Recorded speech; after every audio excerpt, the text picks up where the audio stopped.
So let us resume on the current affairs that we started yesterday.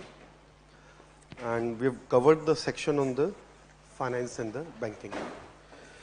Your section number 2 and 3, that is public finance and growth and development, will be dealt in the next session, that is on survey and budget, which essentially is about the public finance and the growth and development data.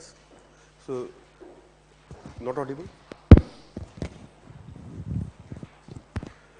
Yeah, so section 3 or session 3 that we will have on 16th, on Tuesday, there we are going to cover the section 2 and 3.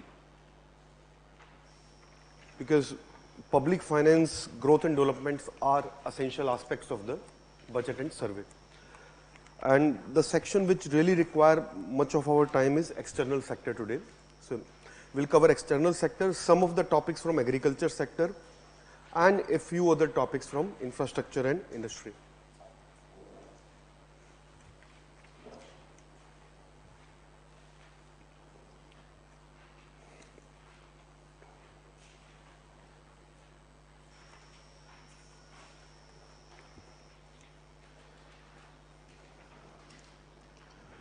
Okay, in the external sector, first of all, the developments between India and USA regarding the trade relaxations that India has been receiving. Now, USA has been following a generalized system of preferences under which it has been giving certain concessions to the developing countries. And USA adopted this somewhere around 1974, 1975, and since then, almost 120 developing countries have been taking advantage of lower tariffs towards USA. And this is unilateral from USA.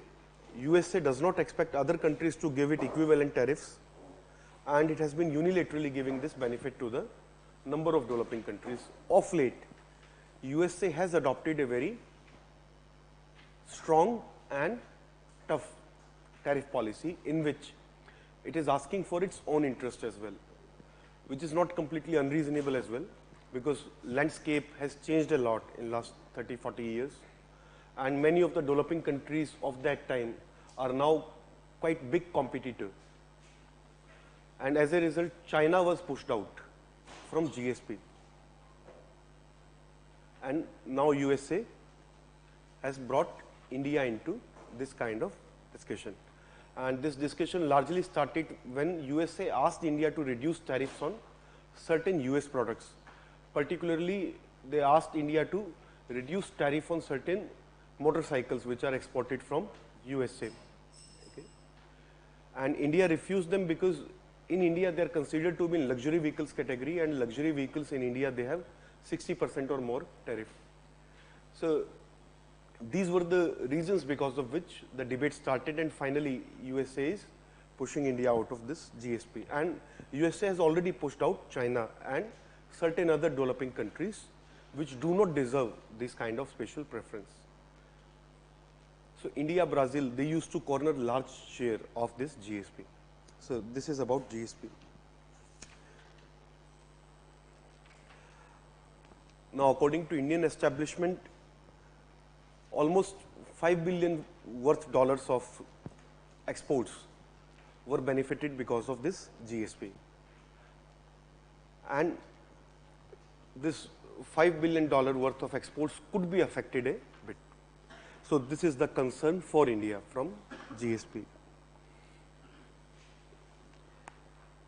Next, Taiwan takes India to WTO Safeguard Committee on Solar Duty. Okay, before we talk about this, very briefly on WTO.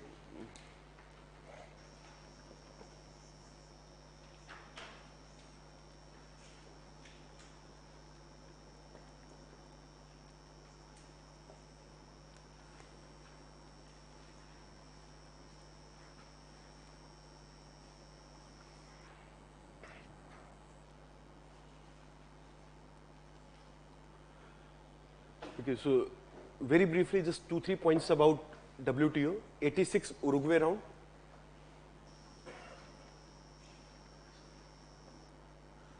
That was within GATT framework. This Uruguay round created WTO, In 1995, we started with, what was the name of 1995 round? Singapore issues.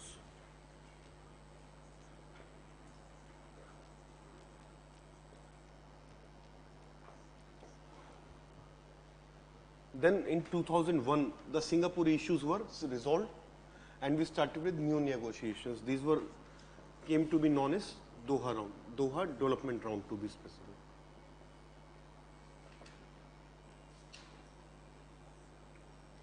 Since then, Doha development round is going on. In the Doha development round, the last two meets were in, where were the last two meets? Nairobi and Buenos Aires. Okay. Just remember these few things. Okay. And before that, a key development or key, let us say, breakthrough was achieved in Bali package. So before Nairobi, there was Bali. So this has been the chronology of WTO's emergence and since then the developments in it. So in WTO, we have a system known as round and we have system known as meets. At every 2 years, officially there has to be a ministerial conference.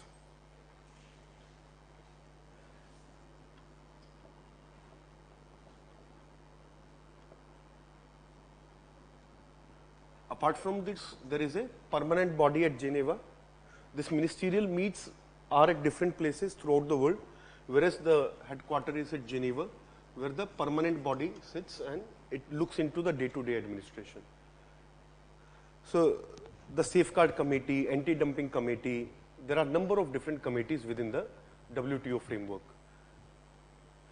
There is a dispute resolution mechanism.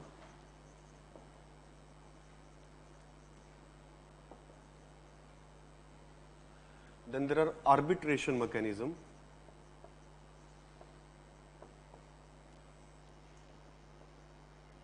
There are different mechanisms within WTO. The safeguard committee that we are talking about here is the part of arbitration mechanism. It is not part of your dispute resolution mechanism. So this is where a question can come perhaps. The safeguard committee that we are talking about is part of arbitration mechanism.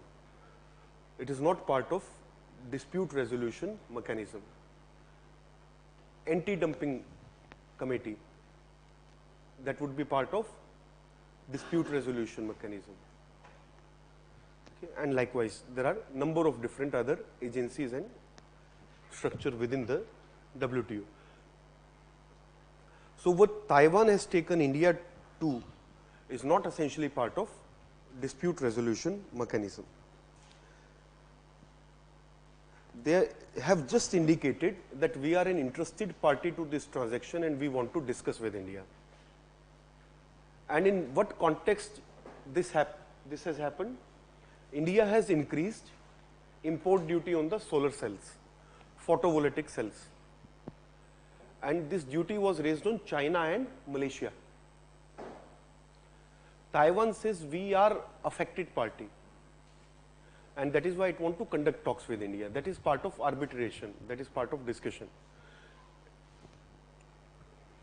Okay. So, likewise, India also took EU last year to the safeguard mechanism over duties on steel, which EU imposed.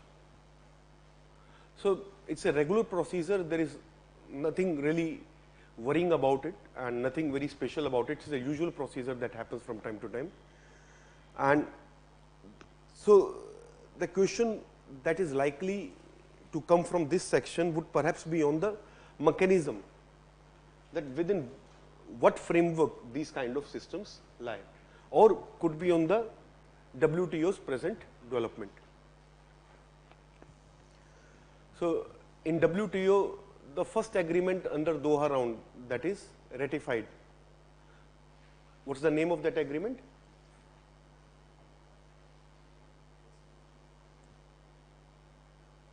TFA, Trade Facilitation Agreement.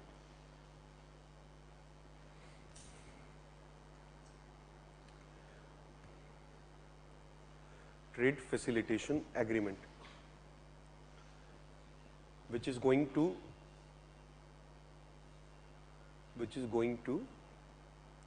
bring reforms regarding custom, rules and regulations to prevent delays.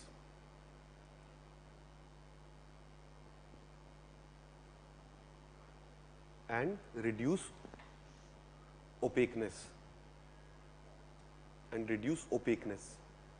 Or bring transparency, either of the things. Prevent delay, because maximum delay happens at the custom stage.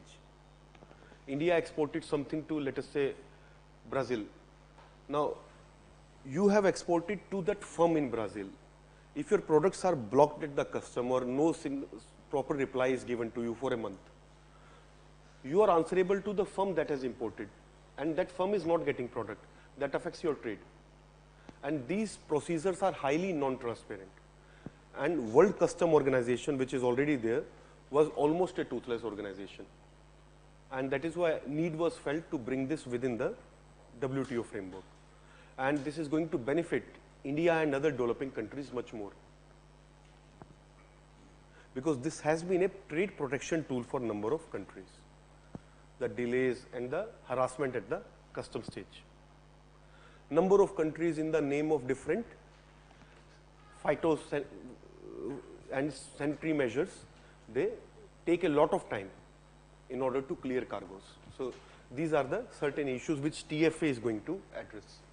So these are some of the details regarding the WTO in terms of current affairs, what is happening currently and what has been achieved of late. Clear?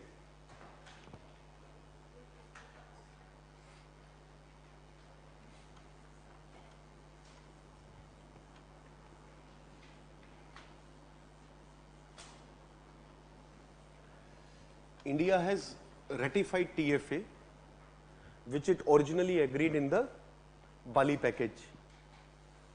But at that time, India agreed for TFA in exchange of a, what is India's requirement? There was a peace clause. Have you heard this term? You need to know certain specific terms. Peace clause was an extension to the Amber Box subsidy limit for developing countries.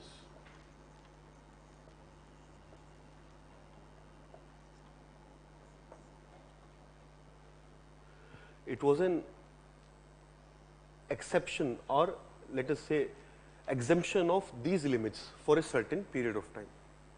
That was the peace clause which they agreed in the Bali package. India signed a law which was National Food Security Act in 2012.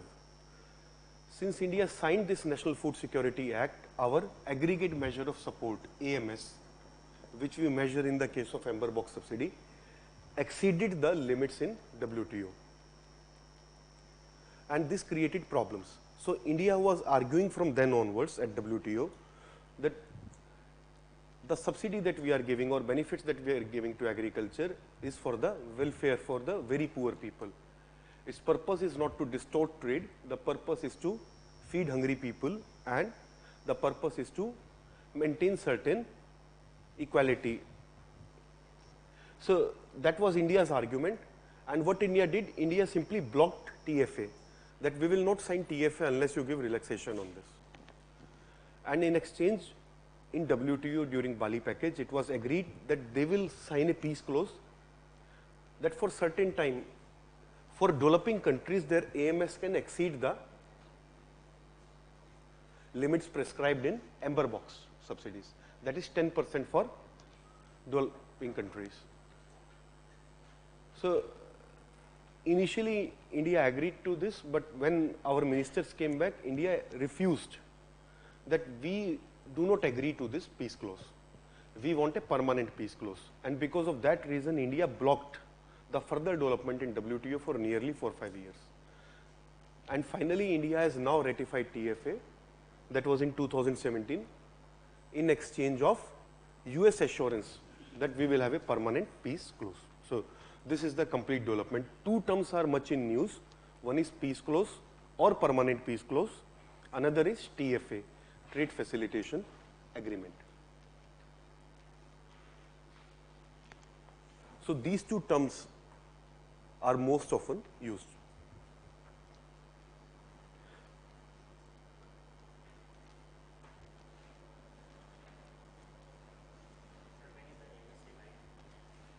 AMS is aggregate measure of support. I mean, it contains all the domestic support measures. Okay. When, as in, when you want to know the year when it was defined, that was 1986 during the Uruguay round itself. Okay. The measure of AMS is 10% of agricultural GVA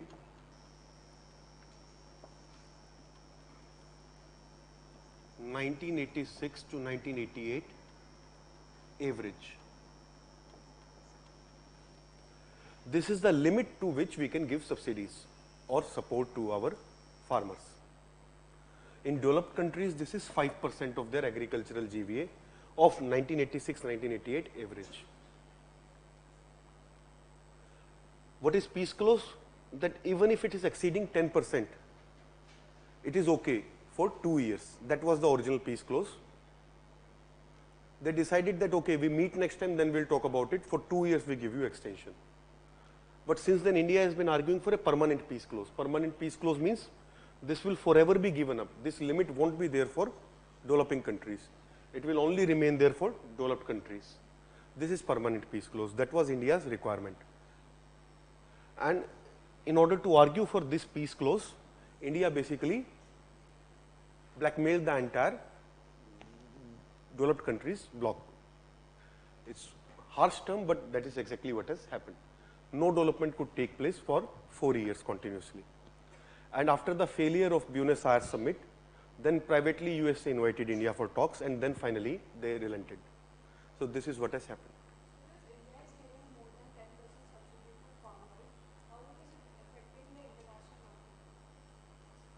That will go into the concepts. I mean, then external sector will take too much of time. I'll try to keep it as short as possible. Still you have doubt, you can ask me later. If we give too much AMS, it is an input subsidy as well as market support. It affects international community in 2 ways. First of all, some international farmers or international, let us say, community that wants to export to India. In India, majority of agricultural sale or distribution is happening through government. 66% population is covered within the PDS system, first of all, after the National Food Security Act. Then whatever is remaining, government has a MSP policy on which it purchases and then releases in the market as well. So it keeps costs down because of this system, and that is why other countries cannot export to India even if they want to. In that way it affects. Then the worst way it affects is we give lot of other free inputs to our farmers. Free seeds or subsidized seeds, free electricity in number of states, or so highly subsidized electricity in number of states. These things vary state to state, so there is no one single parameter across country, but states like Punjab, it has been a norm to give free electricity. It is the main political promise. So Punjab, Haryana, they have been giving free electricity. Some other states have been giving highly subsidized fertilizer. What happens because of all this? Your costs come down. If your cost is down, you can sell it low. That is why we have been selling our products very cheaply in international market.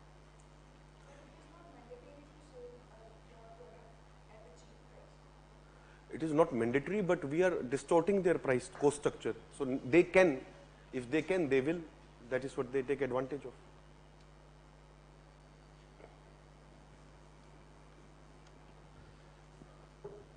As an exporter, you have choice either to export or not to export. Either you can make small gain or no gain. At high price, you won't be able to export. What you will choose? Small gain is better than no gain.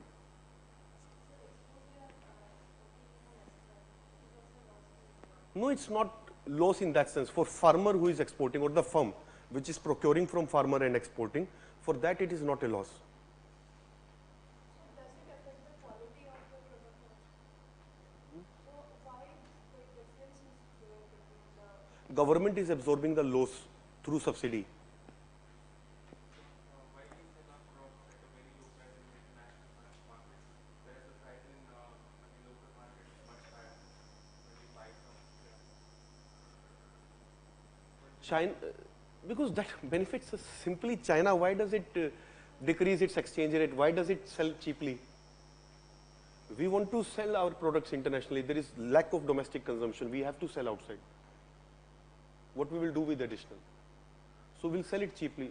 That is better than destroying it here. Is it clear? You can come after the class, maybe you can ask in detail, but for now I think we should move ahead. So this has been the major developments in the WTO regime. Another thing about WTO, that is India withdrew most favored nation status to the Pakistan. Now, again, because it has recently happened, a question can be asked on most favored nation provision. The thing is, provision of most favored nation is actually against WTO rules. WTO rules simply says, first principle of WTO is no discrimination.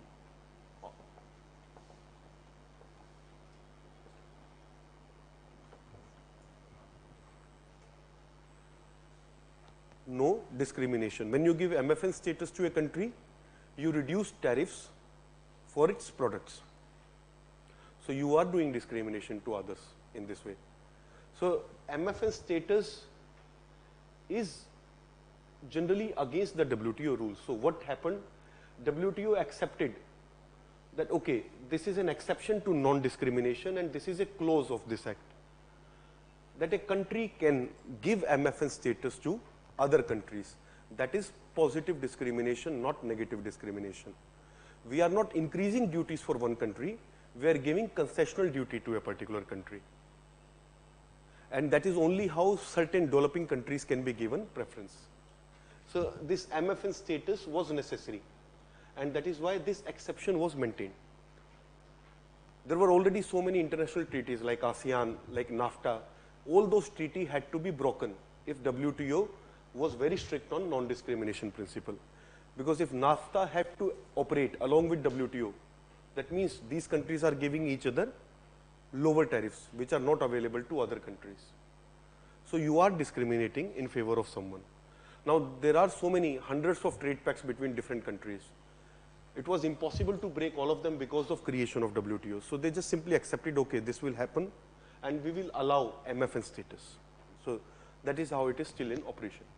The requirement is you just cannot give MFN status. Other countries should also give you MFN status. Ask question once I'm finished. So you cannot give bilateral. I mean, you cannot give unilaterally. It should be bilateral. So this rule prevented chances of misuse of this law. That means only in case of treaty where both the countries have agreed, you are giving MFN status. It is not possible otherwise. But WTO works in a certain way. WTO never works suo motu. Unless someone complains that this is creating problems for us, WTO will not go to a country and ask that, okay, you have given MFN to Pakistan, Pakistan has not given to you, this is a problem. So that is not how it works. WTO takes notice only of complaints. Now, no country is affected whether India gives to Pakistan, Pakistan doesn't give to India. If someone would complain, then yes, this would be taken up. Now, since India has also removed, it is anyways end of the matter. So MFN status ideally should be from both the sides. If it is given by only one country but not by the other, then rest of the countries can raise objection that this is against WTO rules. So there is a non-discrimination principle, but there is an exception that you can give MFN status, but that should be bilateral. That means only trade pacts are exception. Is it clear? So Under those provisions only, India had given MFN status to number of countries. Majority of those countries have also given India MFN status in return. Pakistan didn't give India MFN status, it was unilateral from India. Now India has also revoked it. So that is the entire development here.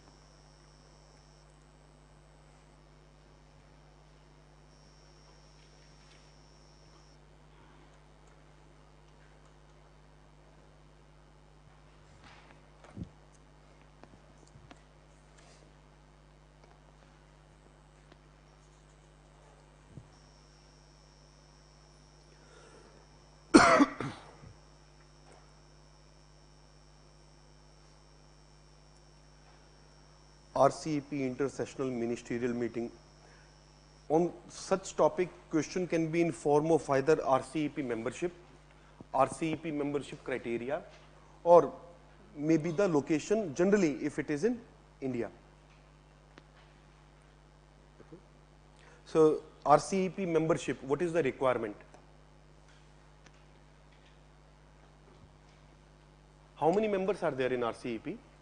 16 members. Is there anything common here? There is ASEAN, and rest of the countries have FTA with ASEAN. So you need to have FTA with ASEAN. That is the condition to enter RCEP.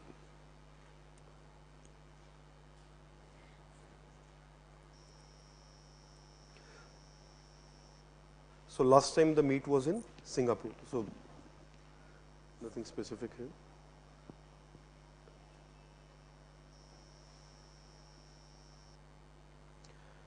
Current account deficit. This is a regular data, you need not remember data. Such data at least you do not need to remember for any examination, whether mains or PT. Only a few data matter which are of critical importance. Okay. That is savings investment trends, growth rate trends, not the exact growth rate, because there are so many different agencies which give you growth projection. Okay. Inflation trends. So long-term trends you need to know, last 3 years, last 10 years, that's it. And it can be rounded off as well a bit. So such things, you need to know, for example, what has been India's average current account deficit in last few years. Quarter by quarter you do not need to remember. So not really important from data perspective. Definitely you need to know that what is the importance of current account deficit. It is one of the twin deficits. There is a term called twin deficit we use in economics. In twin deficit we use fiscal deficit and current account deficit. These are the two most important deficits that we consider. Current account deficit reflects that your current imports or current activity is unsustainable. You are not earning enough foreign exchange to finance your imports and other, no, not exports, other, let us say, inflows of products and services.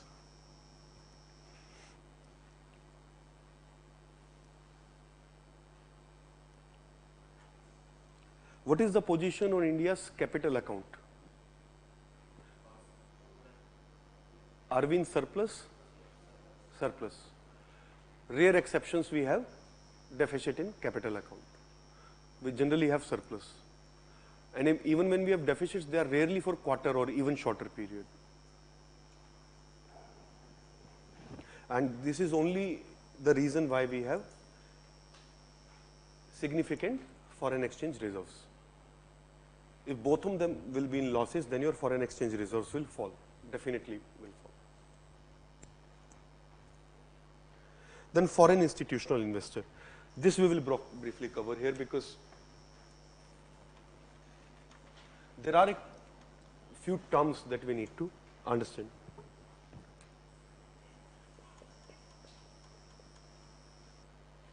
Foreign institutional investor is an entity registered with SEBI.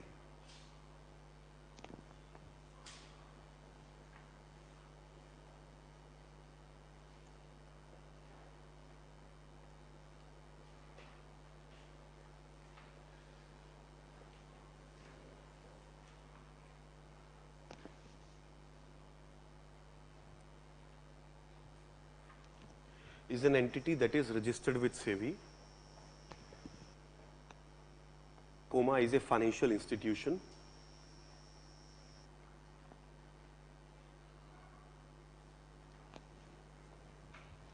So these are the two things about FII. Then we have QFI, Qualified Foreign Investors. Qualified Foreign Investors.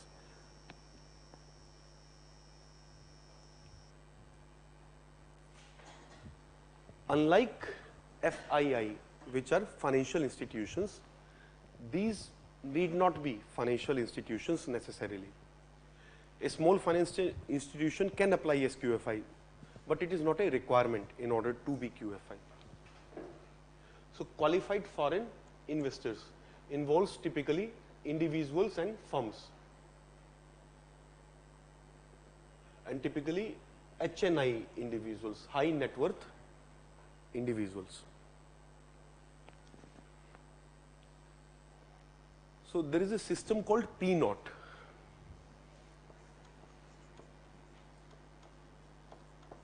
And then we have certain other systems. We are talking about how a foreigner can invest in Indian financial assets. What are the various routes? One of the route is you are a financial institution, you can register with SEBI. Then you get FII status. So this is the first route and the oldest route. How if can invest in Indian financial assets. These are the different modes. One mode is P0, one mode is QFI, one mode is FII. Then apart from these, there are some other modes. For example, Masala bond, which is an example of exchange traded fund.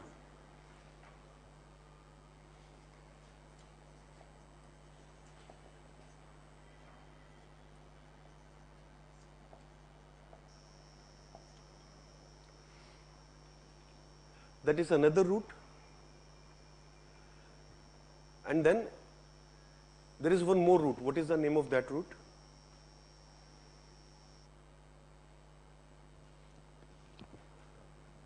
We are talking about various routes through which a foreigner can invest in India's financial assets. FDI is not financial asset. That is all FPI. What is the route? ADR, GDR.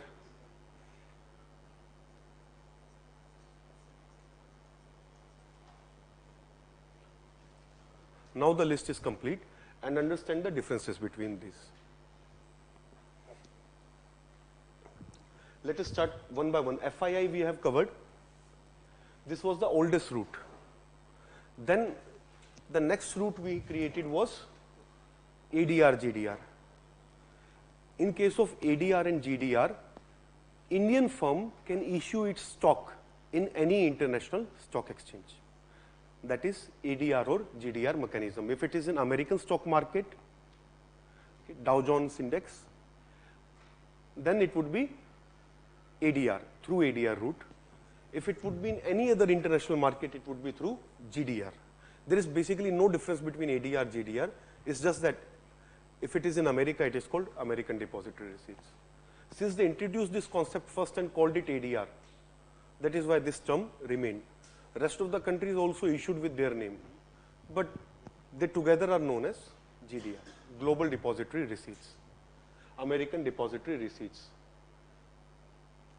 So in this case, any American can invest in Indian stock, not stock market, Indian stock, without any kind of legal registration or any kind of formal association with India. He can just simply be in US and invest through his own market. So that is easiest for them. Easiest for international investor to do so. So ADR, GDR route, number of Indian companies have adopted to issue their stocks internationally. The first Indian company to issue ADR was Infosys. Then next route was P notes. P notes are also known as participatory notes. Under participatory note, a person can give his money to FII and ask this FII to invest in a particular manner. So in this case, FII will act as his fund manager, and this person will just simply give his money to FII. He does not need to register with SEBI. He is not really required to do anything specifically. So for example, a US person can go to, let us say, any international financial institutions like Goldman Sachs, which is a registered FII, and ask Goldman Sachs to invest $10 million in particular stocks in India. That would be P note route. P note route typically used to be anonymous. FIIs didn't used to give details from where money is coming. This created problem. Government identified the volume of P note is unproportionately large. Then government introduced certain KYC requirements in order to control the flow of black money through P notes. So this is all about P notes. Right now there are tough KYC norms imposed on P notes. This is clear? Participatory notes used to be anonymous. That means I will give someone money who is registered in that country. My identity won't be revealed. This person only, since he is a big business, he can just simply do some investment on my behalf as well. So a lot of Indian people who had stashed money abroad, they were investing in Indian stock market through this, into their own companies. So P note.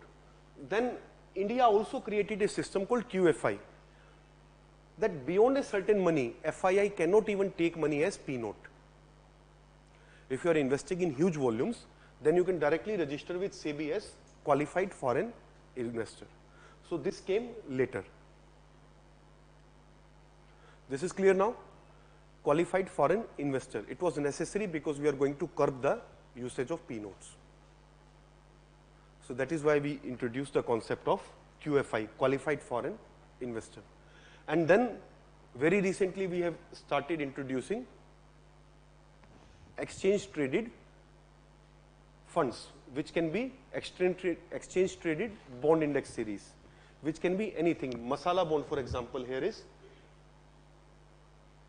bonds index series listed in FTSE, which is London Stock Exchange. Official name of London Stock Exchange is FTSE, Financial Times Stock Exchange.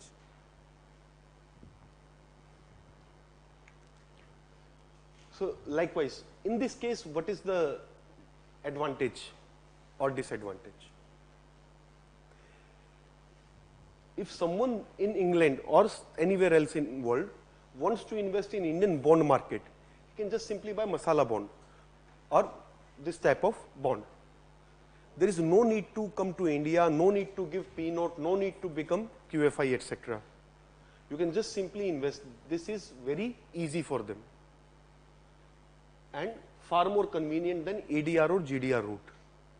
So that is why we have started introducing such kind of solutions, in which number of India's exchange traded funds are also listing internationally, so that foreigners can simply buy mutual funds into bonds and stocks of India directly from their own stocks in small quantities. These are meant for people who invest in small quantities, because a small investor do not want to get in hassles. So this is the benefit of masala bond or any such other mechanism. Is it now clear? These are the different routes through which finance can come in the case of financial assets. In physical assets, they can directly come and purchase physical assets. That would be treated as FDI, foreign direct investment.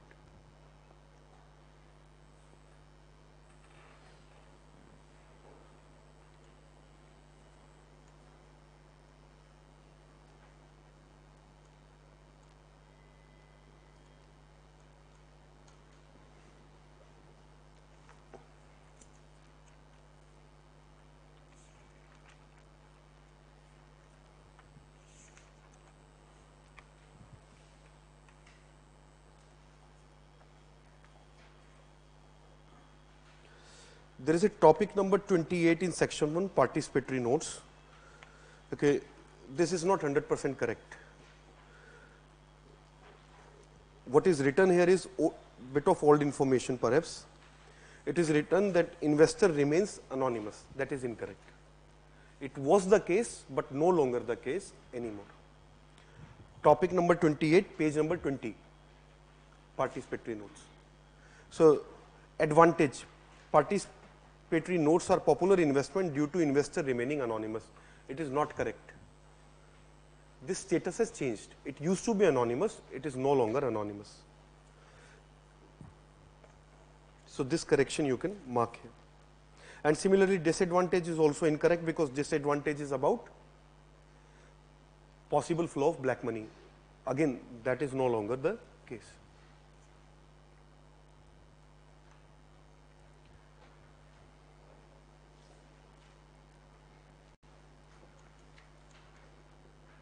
FPI and FDI we have discussed yesterday as well, that for certain entities, PIOs etc., we have given relaxation in the case of FPI. They can bring more than 10% as FPI only.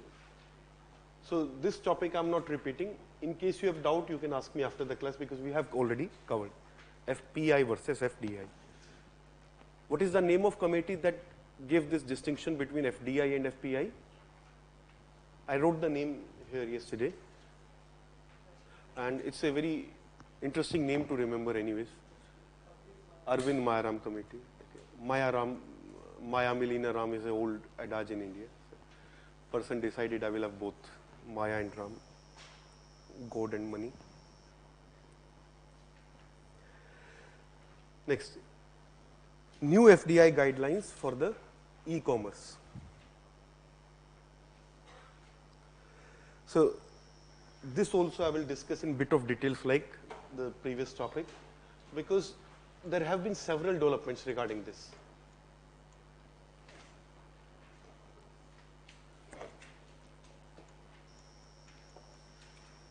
E-commerce has become a problem in India because it has been engaging in unfair trade practices.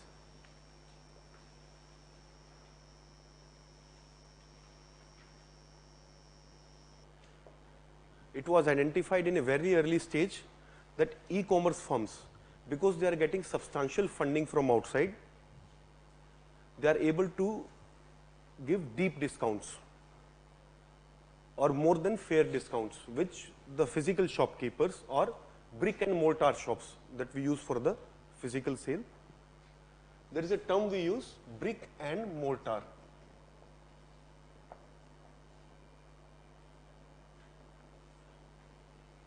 Versus online.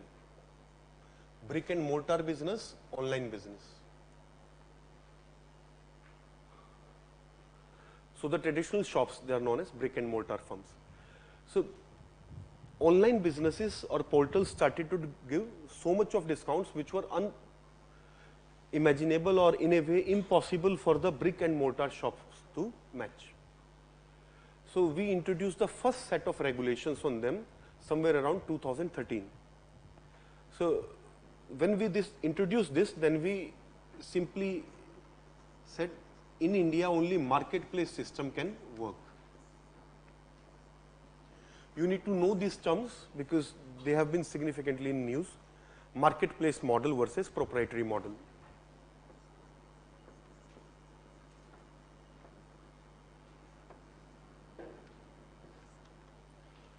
Marketplace model versus proprietary model. So, in 2013 sometime, we said proprietary model is not allowed in India. We only will allow for marketplace model.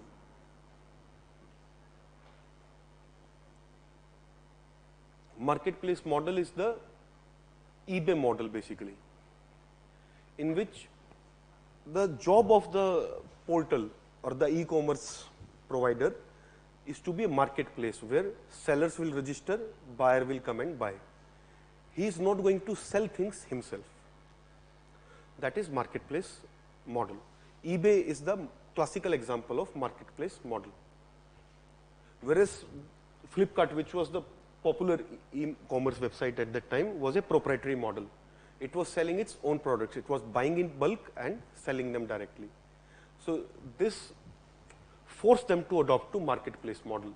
Then they started introducing marketplace to other shopkeepers who can just simply register and sell through Flipkart.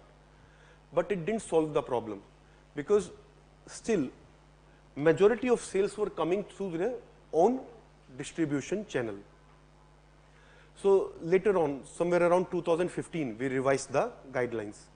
According to the new guidelines, single vendor can't exceed 25% of total sale on portal.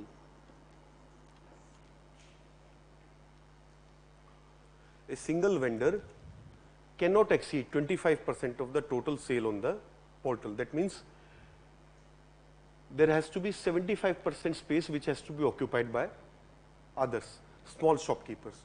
Even if you have created an independent entity which is selling on your behalf. For example, WS Retail was created by Flipkart. So this WS Retail was responsible for some 83% sales on the Flipkart network when these regulations came in 2015. So this forced WS Retail to cut down its size. But then Flipkart created number of different firms. It just simply had to create multiple firms. It was still dominating the trade. Now in the latest guidelines, what we have done, no special treatment for any firm, vendor. This is the latest rule in 2018, which is now implemented from 2019. No special treatment for any firm or vendor. You cannot have a policy that if you buy from this seller, there is free delivery. If you buy from this seller, there is bank scheme. On other sellers, it is not there. That is how they used to discriminate between their preferred vendor and other vendors. Everyone will get level playing field. Similarly, last time when the reforms came, discounts were banned. That you cannot give more than wholesale market discount. If in wholesale market a product gets 20% discount, you cannot give more than 20% discount. So since then, this term became popular, known as cashback. Before that, there was no concept of cashback. Because discount was banned, a concept of cashback was created. Now this cashback system has also been brought within the same law. That together, both discount and cashback together cannot exceed more than the wholesale market discount. So this is the latest development.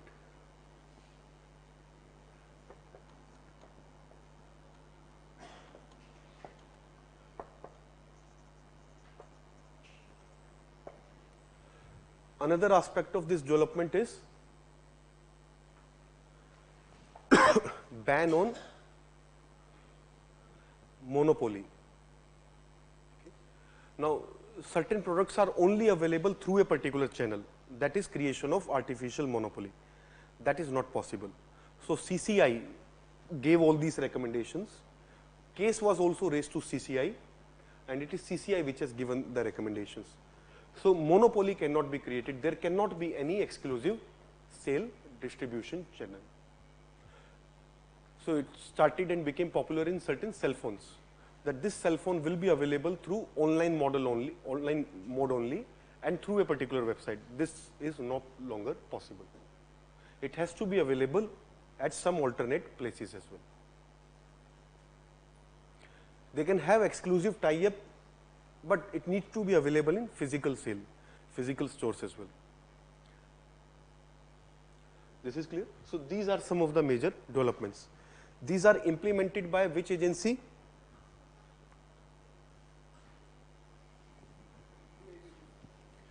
No, DIPP is now renamed, so the new agency. Okay, it's okay.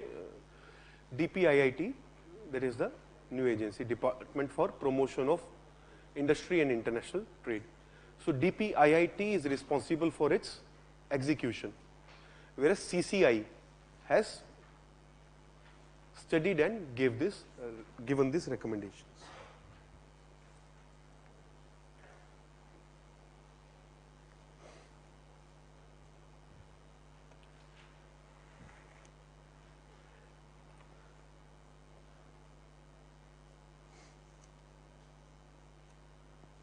This proprietary model, there is one more name, inventory model. Both of them are used, proprietary model or inventory model.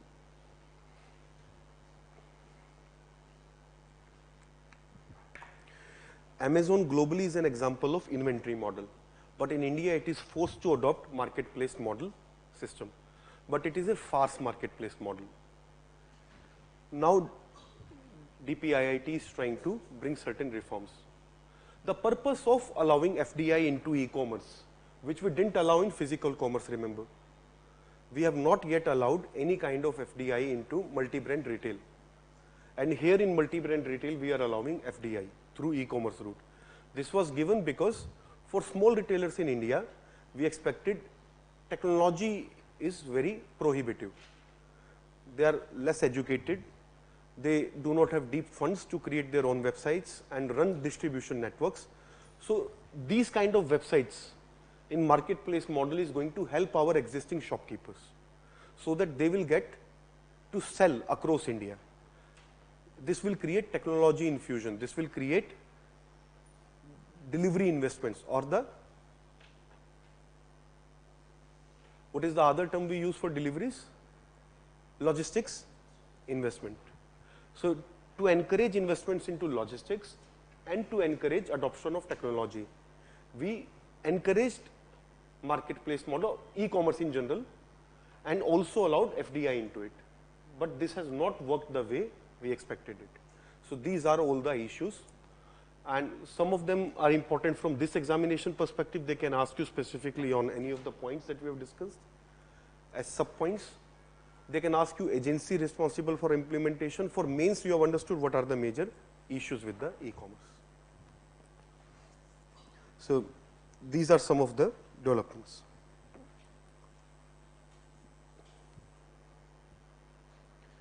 Next is INSTEX, Instrument in Support of Trade Exchanges. So certain European countries have created this kind of system in order to trade with Iran legitimately. So this is the importance of INSTEX. So initially they are going to focus on certain important areas. For example, if because of sanction, Iranian people could not get medicines, food, then it is a big issue. To prevent humanitarian crisis, the first focus of this is to allow trade of pharmaceuticals, medical equipments and agricultural and food items. And then it will be expanded to other products later on. Sanctions can be very problematic for certain countries which do not have self-sufficiency. So this is all about INSTEX. You can read some of the other details in the notes. And it is highly unfortunate that Iran faces this sanction of all the countries, because Iran has really never been involved in terrorist activities. Wherever there are terrorist attacks across the world, Iranian people are not caught.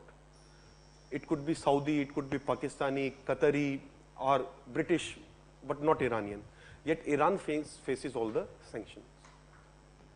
So it is unfortunate, and somehow Saudi Arabia has been able to achieve this. So this is going on. But this has now created a humanitarian crisis. Next is World Custom Organization, about which I was talking about. The TFA is not going to replace but eclipse this organization over time. This has been a hardly toothless organization, has not been able to force countries to bring reforms. WTO is a much stronger act, has legal provisions, has the power to punish, has judicial status. WCO has nothing of these. So WCO is a very weak organization in that sense.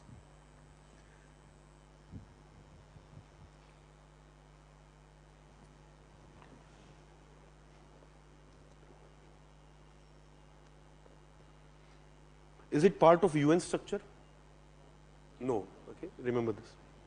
It is not part of UN structure.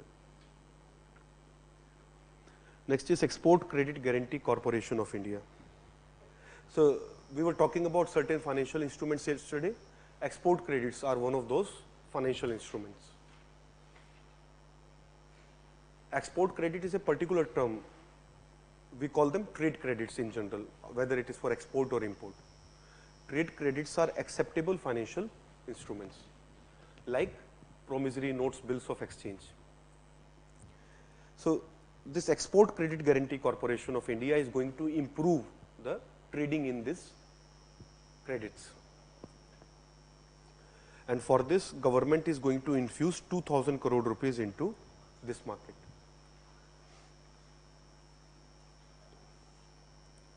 12th, India could be removed from the US currency monitoring list. What is this US currency monitoring list?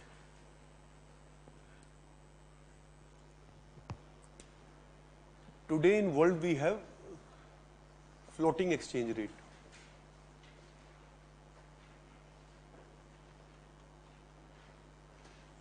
In floating exchange rate,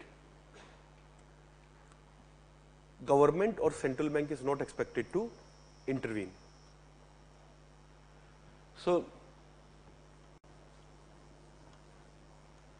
when they intervene too much, it is known as dirty floating system. That means exchange is market based, but government is intervening to influence the currency value. USA keeps a watch on other countries that whether they are engaging into dirty floats or they are engaging into managed floats. Managed floats is the floating exchange rate system where a central bank only try to stabilize the exchange rate, does not intervene. There is a difference between intervention and stabilization. Stabilization is a necessary requirement for every government to maintain trade. So each government intervenes in a way, in a limited manner to control too much of fluctuations. That is permissible under managed float system. This is okay and that is how system works. There cannot be a system which is completely free from government. But when government does it excessively to influence currency value, then it is dirty floating system. So India last year was placed into currency monitoring list because India pumped some $25 billion into market to prevent depreciation of rupee. Last year rupee went for a free fall, if you remember, from almost July to September. So at that time India was forced to push a lot of foreign exchange because there was shortage of foreign exchange. And whenever this kind of big fluctuations happens, it is believed maybe you are engaging in dirty floating system. So USA put those countries into currency monitoring list. China almost has a permanent Hall of Fame place here. Japan is regularly placed there because Japanese currency has been under attack. In last decade, Japanese currency has fallen considerably. So Japan has been trying to stabilize its currency continuously. So Japan is onto this list. China is almost permanently into this list. India was also placed here last year, and it is now sufficiently established. India was not trying to influence the value. India was just trying to control the free fall. So that is why India is also likely to be out of this currency monitoring list. So many of the important countries like Germany, South Korea, they are here.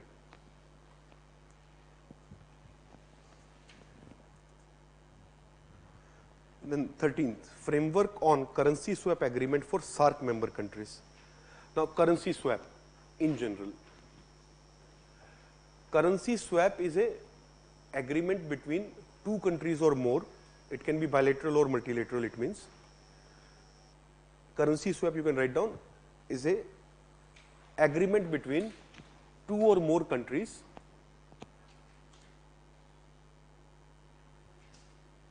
to maintain a standing provision.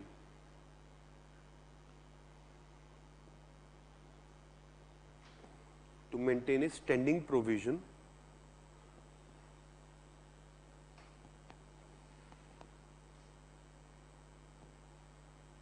for each other at predetermined exchange rates, to maintain a standing provision for each other at predetermined exchange rates.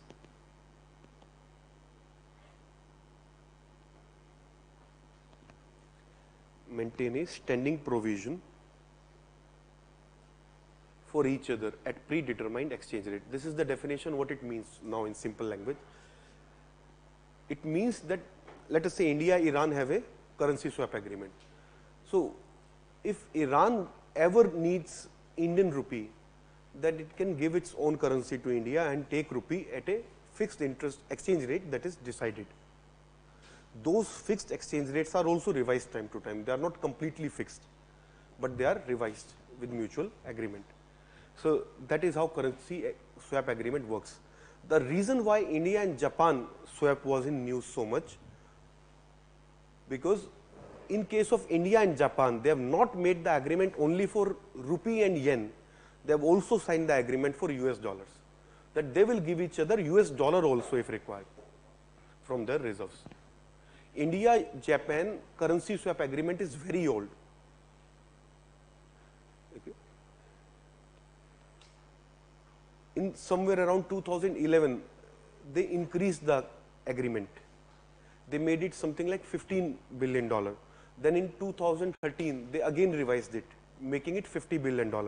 Now they have made it $75 billion under the latest revision. But why this was in news?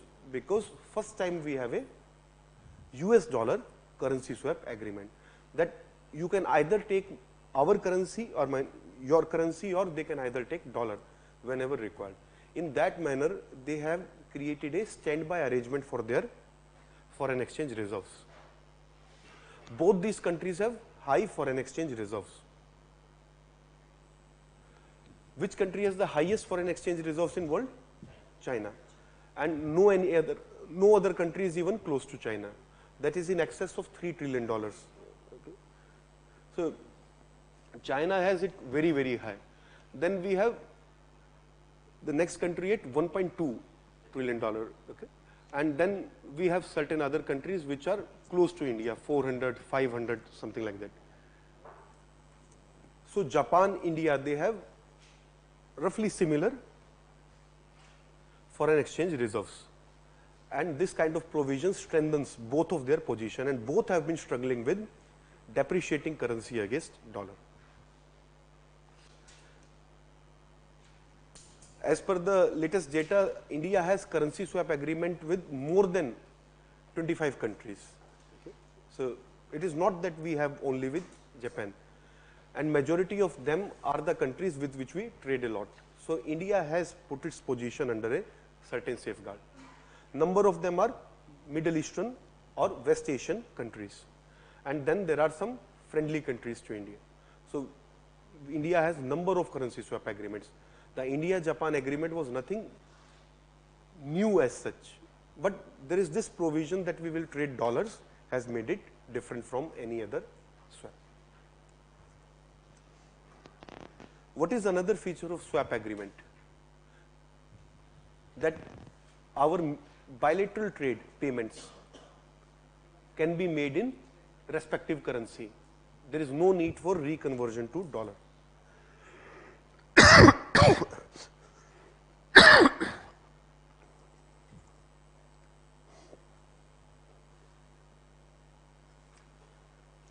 So, this is all about currency swap agreement.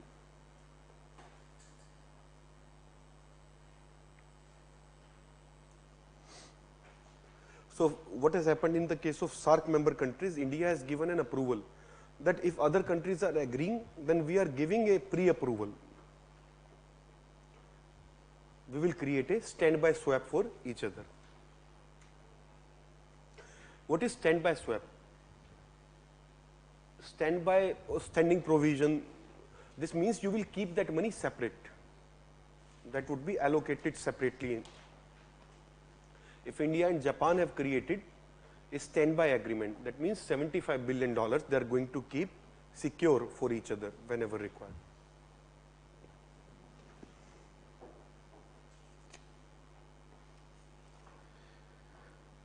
Next is cabotage law.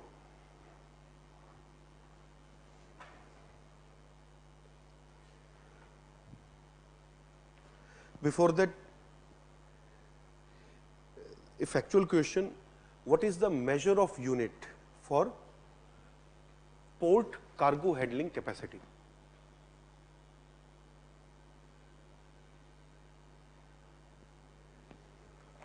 There is a term called TEU.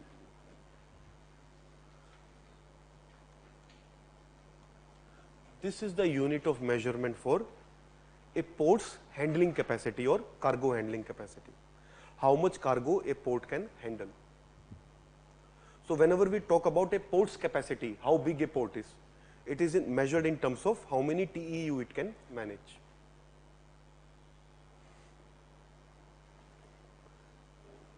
TEU means 20-foot equivalent unit.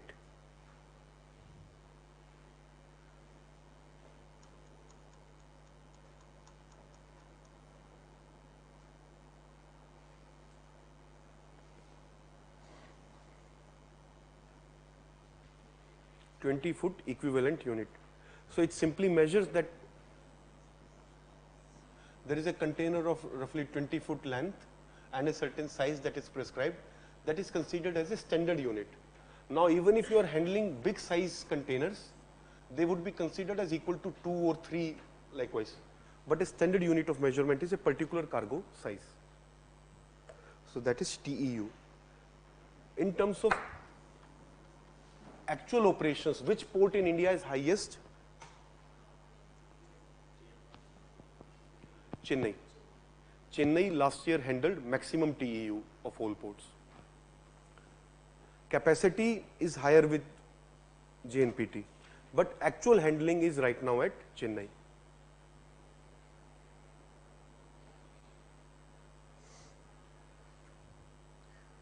Now, cabotage law. Cabotage law, in fact, it is written here, no need to write the definition. Last line in bold is, cabotage is the transportation of goods or passengers between two places in the same country by a transport operator from another country. This is cabotage, and cabotage laws are laws that restrict foreign ships to handle domestic cargo. See, there are number of vessels which pay fee to our ports. There are number of vessels which are registered with different areas. Now, these vessels argue that we pay you so much of fees in order to park, in order to register, in order to run license, etc. And yet foreign entities without paying anything handle cargo that is meant for internal trade. That is unfair. Because of these objections, we have restrictions on foreign companies or foreign ships handling domestic cargo. For example, a ship is going from Singapore, Malacca Straits to, let us say, somewhere in Europe.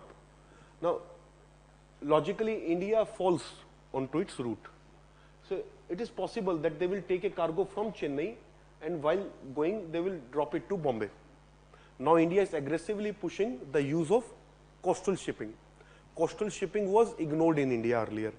Since 2016-15, its usage has picked up. Now India is working on both inland water shipping. Along that, we are also working on coastal shipping to reduce pressure on roads. Now, since this has been in news and we are trying to reform this, we have also reformed our cabotage laws. So what is the system now? An international ship, if it is going on the same route and has capacity and wants to deliver cheaply, because it anyways has to go on this route, it is not going to spend additional fuel, then it can drop. Now we have removed certain restrictions. So this is the relaxation in cabotage laws. Earlier these things were reserved for foreign companies only or foreign ships only, sorry, domestic ships only. Now it is allowed for foreign ships. Now there are still certain conditions. One of the term is transshipment. Understand this term, transshipment, because this has been in news significantly because of IWT as well, inland water transport also, we use this term, transshipping. At Haldia, we have developed a transshipping platform. So what is this transshipping? Transshipping is that from a large ship, you will pick up a container and drop it onto a small ship, or vice versa, depending upon the direction of trade. You are not actually bringing it inside through the port. You are just giving this service. Through a lift, you pick up cargo and put it on another ship. That is transshipment. It is used for domestic inland trade, coastal trade, because in coastal waters, big ships often cannot enter. It is small vessels that are required for inland shipping, for coastal shipping. So majority of times you will find that big ships will carry your product to the port, and for inland you will transship it through other ship. So it is just intermediary exchange. Product is still going to remain in the water. That is transshipment. So we have restriction that ports which transship at least 50% of the containers handled by them now can allow foreign cargo ships. That means only those ports which are significant for coastal shipping. It simply means that. Now is it clear? Cabotage laws, their rationale and their relaxation, what really has happened.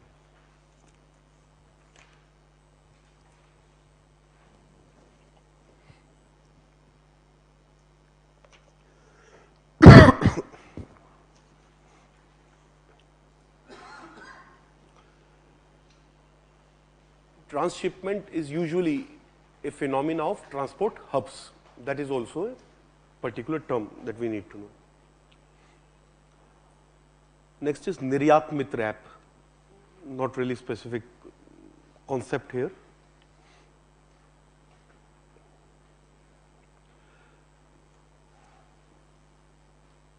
Then 80-20 scheme on gold.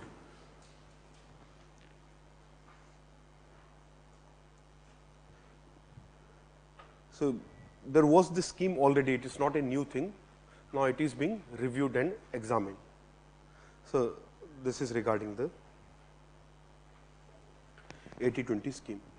So under this there was a system, if gold has to be imported, at least 20% of it should be exported after processing. That was 80-20 scheme. And right now this is under a scanner because it is suspected through this number of illegal trading or illegal gains are happening.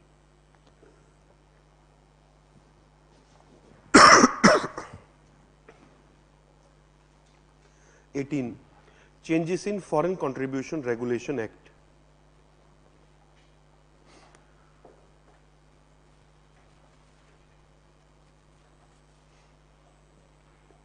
So we know FCRA, Foreign Contribution Regulation Act, is to control the flow of foreign funds to domestic entities in the form of donation and transfer payments.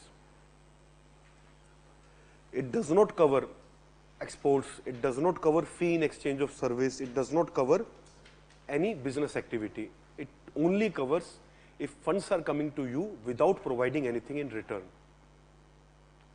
So major reform regarding FCRA when current government came into power was regarding cancelling the license of NGOs, because a lot of them didn't register for FCRAs and were receiving a lot of foreign funding.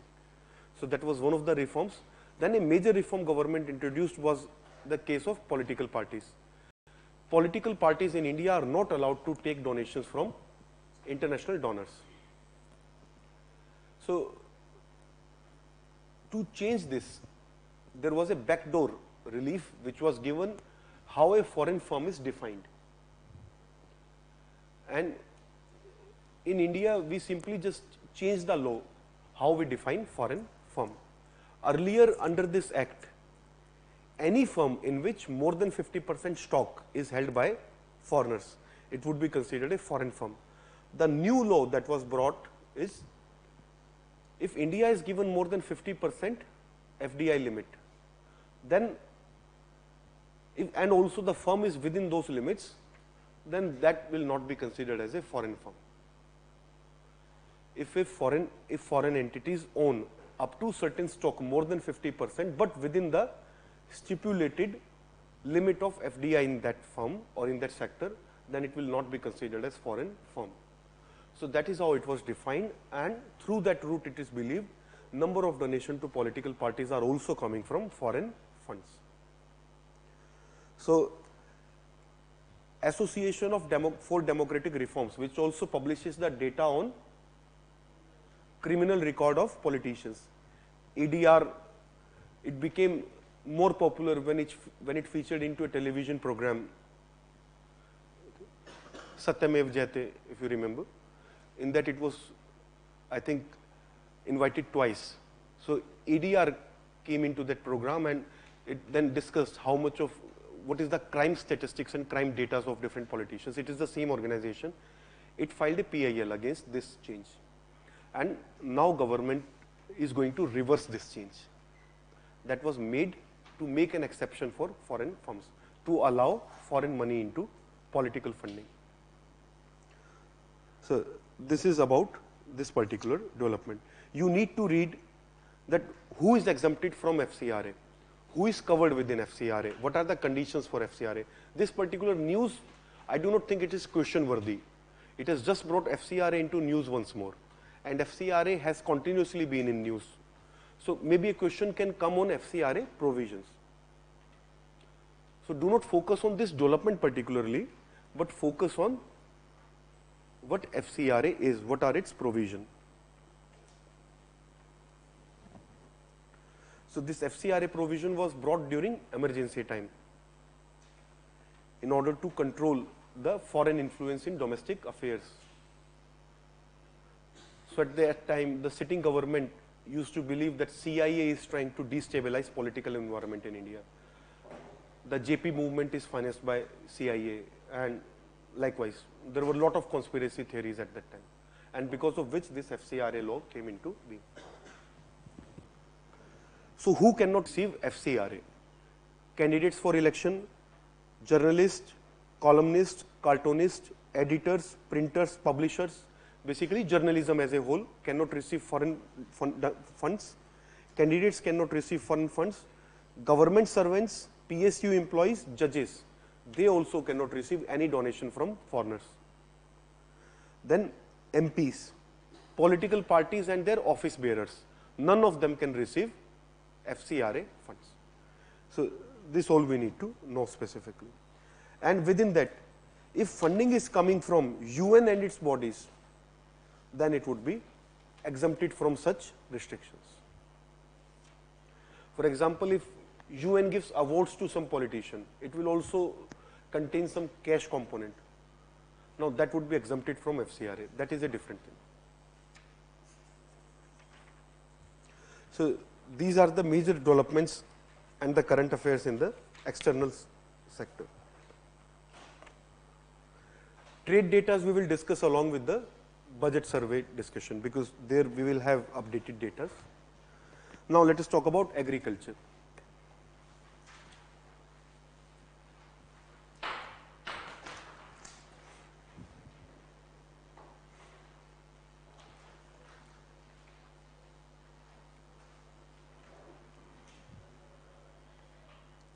Next is Green AG, which is the new program that is launched. So there is a global environment facility and FAO.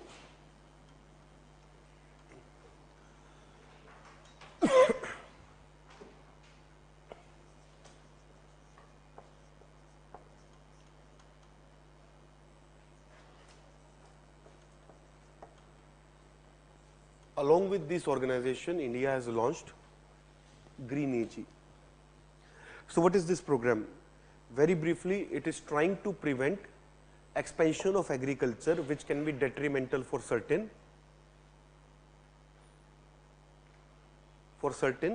wetlands and certain sensitive ecological zones.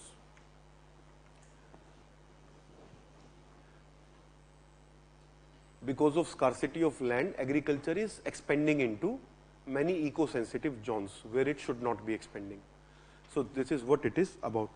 So this has been launched with 5 states. So it includes the Chambal landscape in Madhya Pradesh, Chambal landscape is known for which particular animal? Ghadial.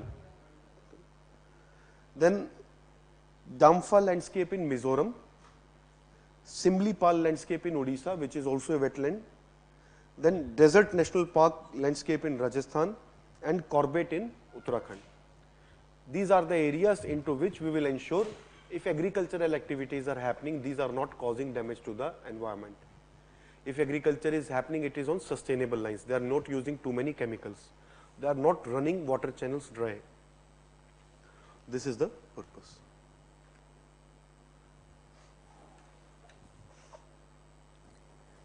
Then there is Operation Green. Operation Green is to counter the cyclical, or let us say price cycles in agriculture.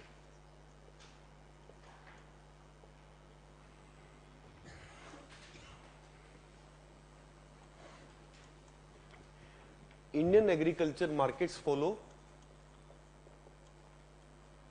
cobweb model or cobweb pattern.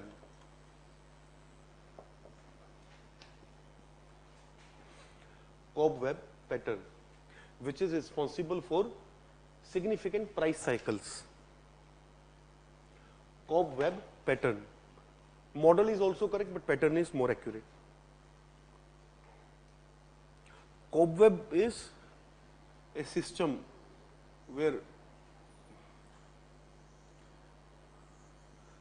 you are either moving like this or moving like this. No need to make it just for demonstration. In cobweb model, what happens? Understand it, that is more important.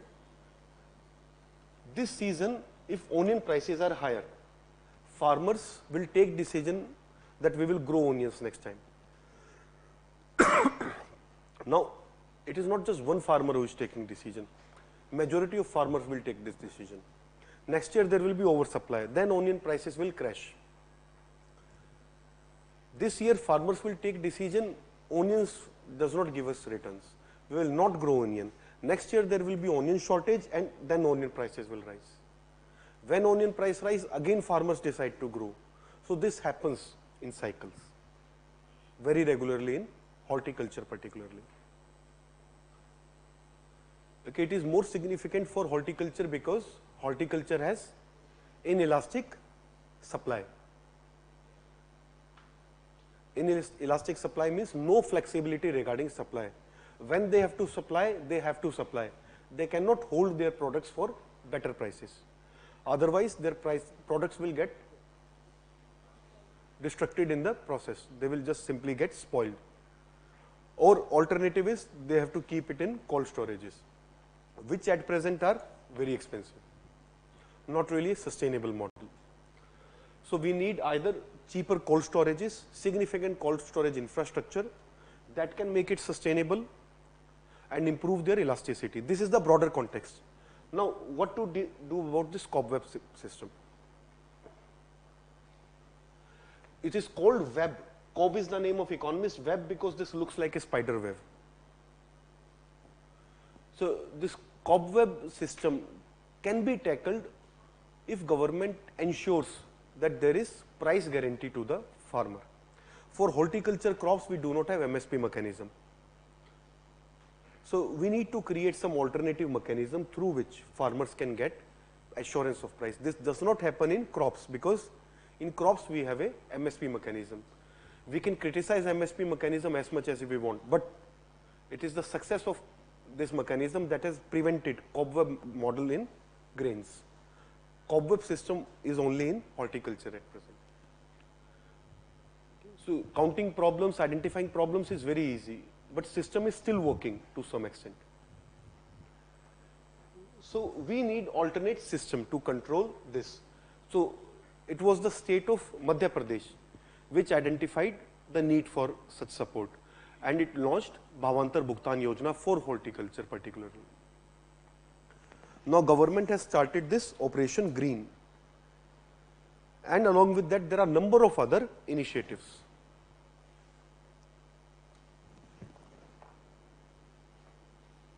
So what is about this Operation Greens? Through this, we are going to fix the price. We are going to control the transportation cost. We are going to develop the cold storage system. These are the three components of this. For price fixing, we are going to bring a similar mechanism to Bhavantar Bhugtan Yojana, which is also discussed here. Yes, PM Asha. Okay. So, it is also discussed, we will talk about it later. PM Asha is very similar to the Bhavantar Bhugtan. So, different states will adopt a similar model to Madhya Pradesh. For example, Haryana has already adopted Bhavantar Bharpai Yojana. So, likewise, states will be encouraged to adopt measures. So, Operation Green is a broader framework through which we are going to address the problem of three particular crops, and these are tomato, onion and potatoes. So, question can come on this aspect. Within horticulture, it is meant for certain crops, that are tomato, onion and potatoes. TOP is the acronym government has used, that can help you remember. TOP, tomato, onion, potato. And it is also part of the scheme to double up the farmers' income by 2022. So, this is what Operation Green is all about.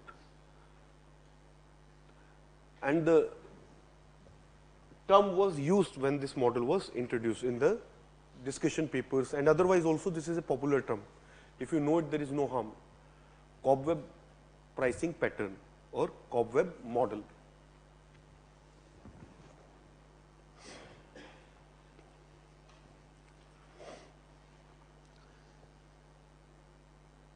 This can only be a short term measure, first of all. Long term solution is only development of food processing industry, so that excess is always utilized after processing.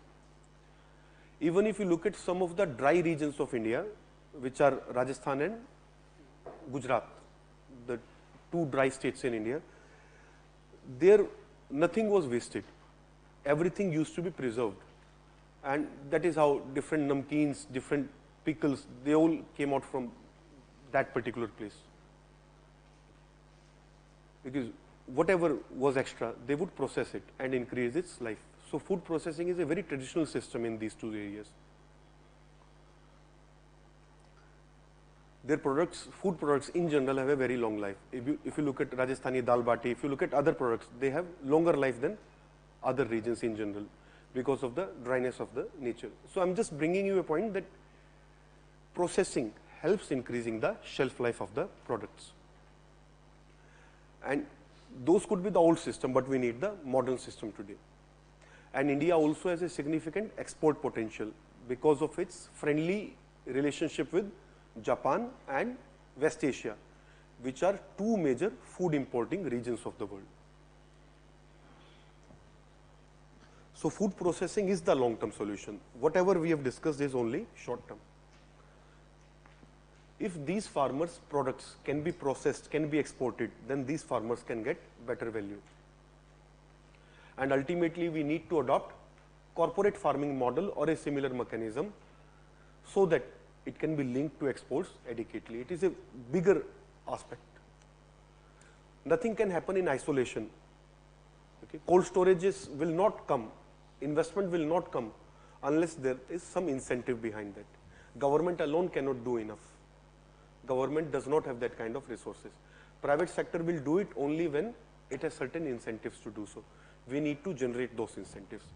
Export after processing, that is the incentive for them.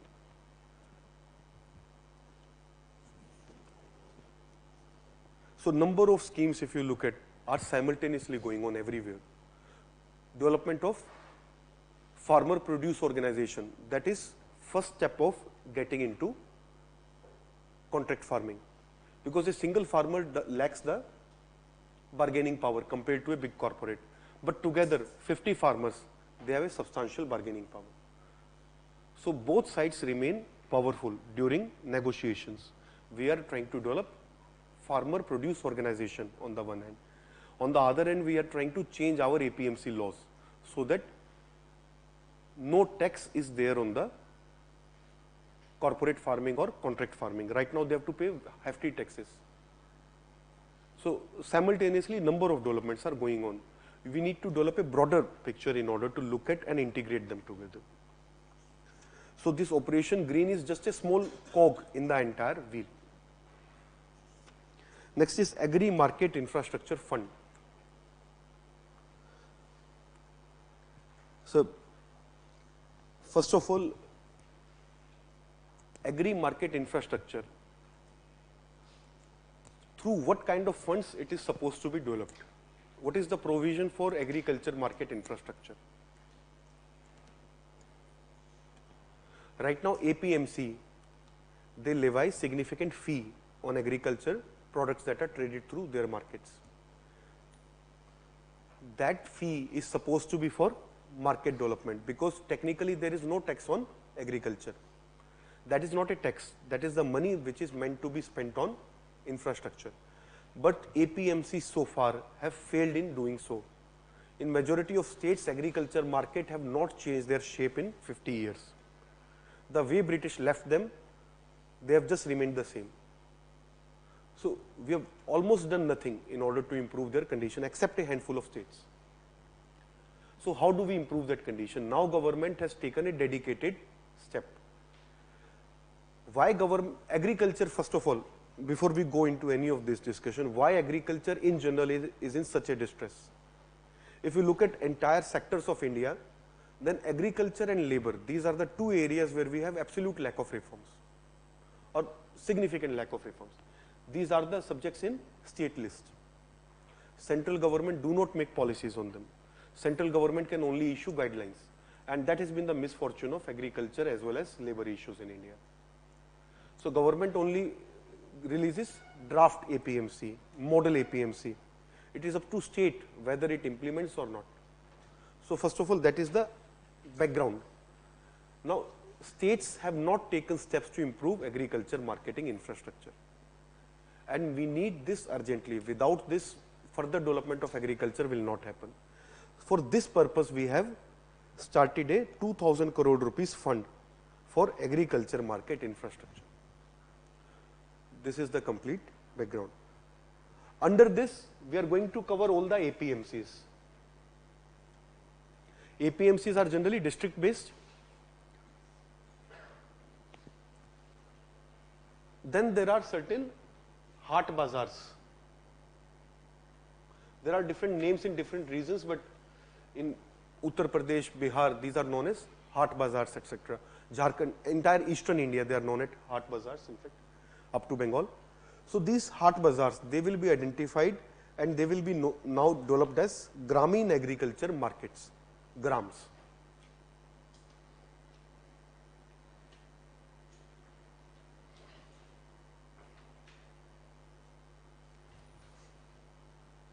Gramin agriculture markets. We have identified 10,000 Haat Bazaars which will be developed under this scheme.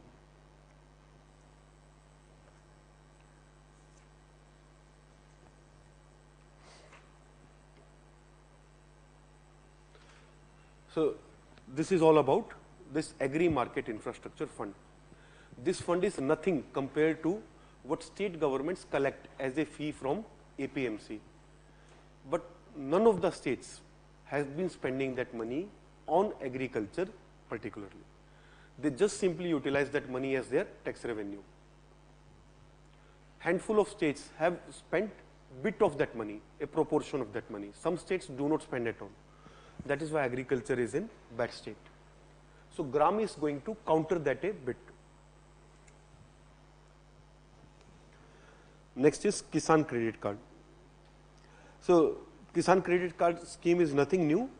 The development right now is about certain relaxation. That IB has asked for certain waivers regarding the processing, documentation, inspection fee that is charged. The problem here is when a farmer tries to use his Kisan Credit Card, a service fee is charged. And sometimes service fee is charged even when withdrawals are declined. So that is against banking principles. Your loan processing fee has to be paid when only you get a loan. If your loan is rejected, you are not supposed to pay loan processing fee. So that is just against the banking principles as well. And otherwise also, we do not need to charge high service fee. On the one hand, government bears a significant burden of interest. But banks in between significantly charge service fee. So this is unfair, and this is also wrong on the part of government as well. I mean, banks are also utilizing government in a way, because farmers are anyways going to use it. It is on 4% interest. Majority of our Kisan credit card loans, their interest rate varies between 4 to 5. So that interest rate is very low compared to any alternate mode of finance. So farmers are going to utilize it, but banks, because they know farmers are going to utilize, have a significantly high service fee. Then next is Krishi Kalyan Abhiyan. So again, nothing very specific as a concept to discuss here. Then Krishi Kalyan Pradhikaran, again just a factual development. Haryana as such has launched this Krishi Kalyan Pradhikaran here. Next is agriculture price policy, which we can discuss a bit. Agriculture price policy.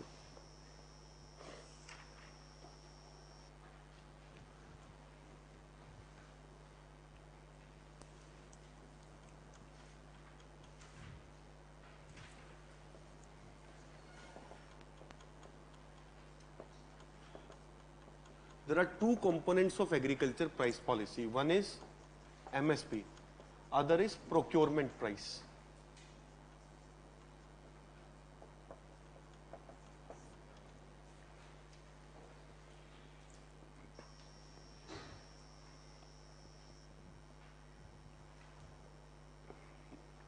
MSP is determined by CACP. CACP is what is the nature of CACP? Is it a department under a certain ministry? Is it an independent body? It is a statutory body. Correct. So MSP is determined by CACP. On what basis MSP is defined? That is all given here in this particular entry. That it is given on the basis of cost of cultivation per hectare and different other indicators that you can read. Our purpose here is to differentiate between MSP and procurement price. On the one hand, there is MSP, on the basis of which FCI purchases. Similarly, there is one more procurement price, on the basis of which FCI can release its excess stocks. Procurement price is much higher than the MSP. Okay, procurement price includes MSP plus commission fee, plus market fee, plus transportation, plus storage, plus inspection. That also has cost, administrative cost of FCI. These are all the costs involved in the procurement. This procurement price is critical to maintain our buffer stocks. India revised its buffer stock policy in 2015 as per the, you can write this down, India adopted a revised buffer stock policy as per Shanta Kumar panel recommendations, under which excess stocks are released. Excess stocks are released in the international markets or domestic markets.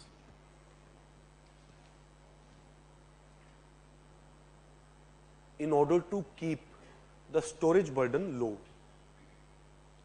In order to keep the storage burden low on FCI.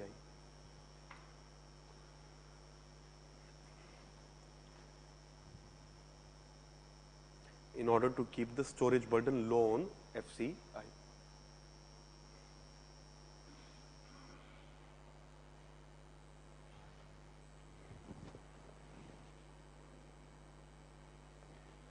Okay, so Shanta Kumar panel identified FCI has hardly capacity to store something like 20 million tons, but it has the burden to store some 40 million tons. How it will store?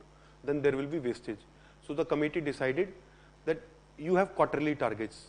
At the end of each quarter, you should not have more than this. Certain quantity of wheat, certain quantity of rice, and any other crop that is now going to PDS mechanism. Because the purpose of stocking is for PDS and also to maintain contingency stock in case of war. That is the purpose. Now there is buffer stock, there is contingency stock, there is PDS stock. 3 stocks are maintained. Anything over and above them has to be released. You cannot keep it. So this was the decision made. So now on what basis are they going to release it in market? For that purpose we created this procurement price. So right, excess stocks are released on the basis of procurement price as the last line. Excess stocks are released in the market on the basis of procurement price. It cannot be on MSP, of course.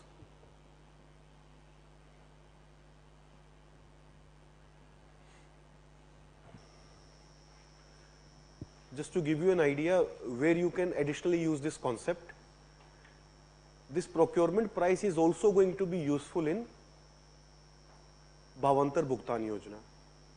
Because what you have paid is procurement cost, not MSP. Government is paying the entire procurement cost to buy something. If private sector purchases, why government cannot give the difference between MSP and procurement cost? Is it clear? The difference between MSP and procurement cost is extra burden post purchase that anyways falls on government. So in price deficiency payment, if we are trying to promote purchase by private sector, then we can pay easily less than this difference. That is also additional concept. So price deficiency system is actually cheaper for government to follow. Is it clear? Let us say MSP is 2900. Let us say this is for grams. FCI is not purchasing it in the market. In the market, private sector is saying we will purchase it between 2400 and 2600, depending upon the quality. Now, government may have determined MSP, but it cannot force private players to purchase at this. Otherwise, private sector will not purchase at all, or there will be illegal, unofficial agreement between farmers because of distress sale. So, what government can do in this case?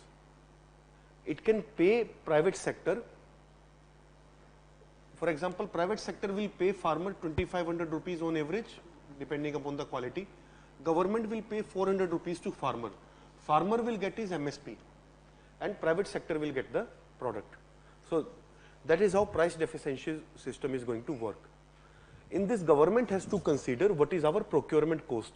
If private sector is removed from this, burden of purchase falls on us. My cost is much more than this MSP. So that is also where this concept is useful. You can argue according to these lines in your means examination. For this examination, you need to know specifically what is procurement price, where it is used. So this is all about this procurement price. It is used to release excess stock in the market.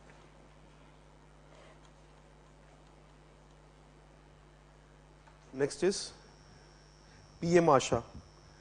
So PM Asha is about maintaining the price stability, maintaining the MSP assurance to the farmers. So it is just simply the program adopted on the lines of Bhavantar Bhugtan Yojana.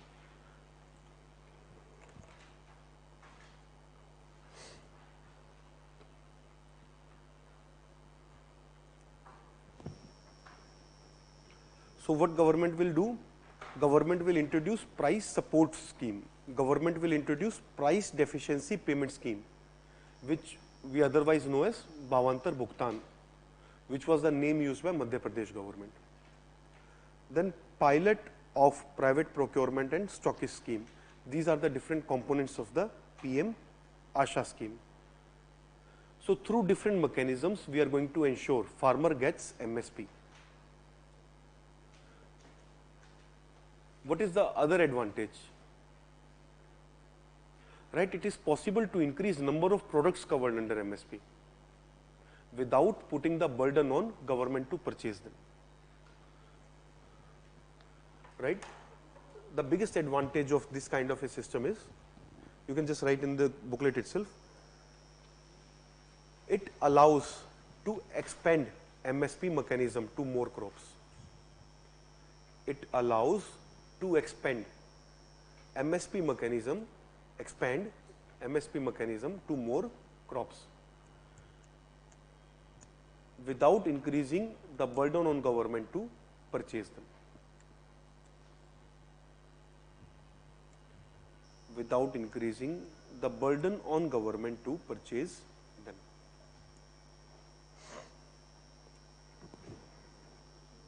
Purchase them.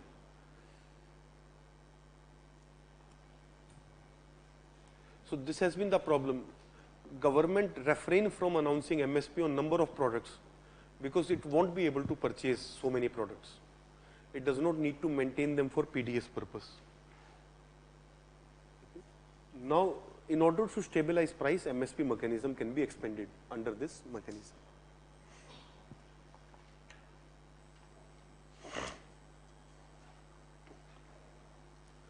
The next entry is Bhavantar Bhugtan Yojana, which is already covered in entire discussion. Okay. Next is a data about food grain production. Next is particular sugar production. Next is on mega food park policy or mega food park scheme.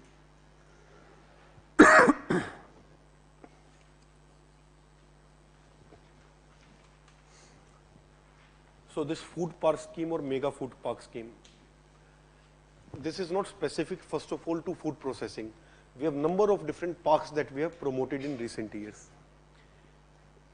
There are IT parks, there are food parks, okay, there are electronics parks. Likewise, there is knowledge park, for example, in Noida. There is education park. So likewise, we introduce different parks in different regions. What do we mean by introduction of a park? Within that park, industrial park or particular sectoral park, we will provide better infrastructure. And only the firm which is related to that business can purchase land and establish business. For example, if there is education city that is established in north of Delhi, only universities, schools, libraries, publishing houses, they only can purchase land or they only can establish their business there. No one else can purchase. Now this helps them because land prices are kept very cheap in these areas, so that such firms can come and buy. What is the advantage to government or in general to them? If a park develops, we develop an entire hub of industry there. We develop a cluster. So these parks, they are useful for cluster formation. If there is a cluster, it reduces the cost. It develops specialization. So that is why cluster development is good for industry. And we have been focusing on improvement of clusters, development of clusters. For this, government launched a food park policy which was quite successful. Buoyed by its success, government then launched mega food park policy, which has been a failure. The reason for the failure of mega food park policy are many. One of them is it is too ambitious in nature. The land requirement is just too huge. State governments do not have funds to buy that much of land and then offer them at subsidized prices to industrialists. So mega food park policy has just simply failed because of its just over ambitious nature. It is too expensive to implement. Okay, so that has been the difference between food park policy and mega food park policy. Food park policy is nothing special. Similar policies are there across country for different sectors. Okay, for example, there is automobile park in Pune, in Chennai, in Manesar. So likewise, government has adopted different parks. There is IT park in Pune, Hinjewadi, and then Bangalore, then Hyderabad. That is how IT industry has been promoted there. So these parks are nothing new, but mega park is a very big project. So mega park in food has not worked. So Maharashtra has tried to adopt a different approach in order to develop mega food park, and it has become the 12th mega food park to be operational. So rest of the details you can read here, but this is the context of food park and the mega food parks. Then Gujarat's first mega food park in Surat, so again of the same topic.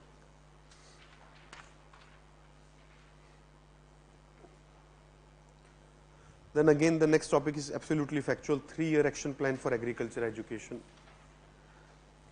So next topic is industry. In agriculture, the conceptual topics or topics which need some discussion we have covered.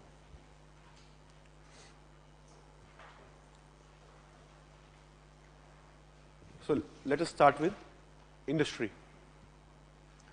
First is DPIIT, Department for Promotion of Industry and Internal Trade. So it is the new name for DIPP. Okay. So what is its significance, what it covers? Not much has changed regarding that. We have just merged two different areas here.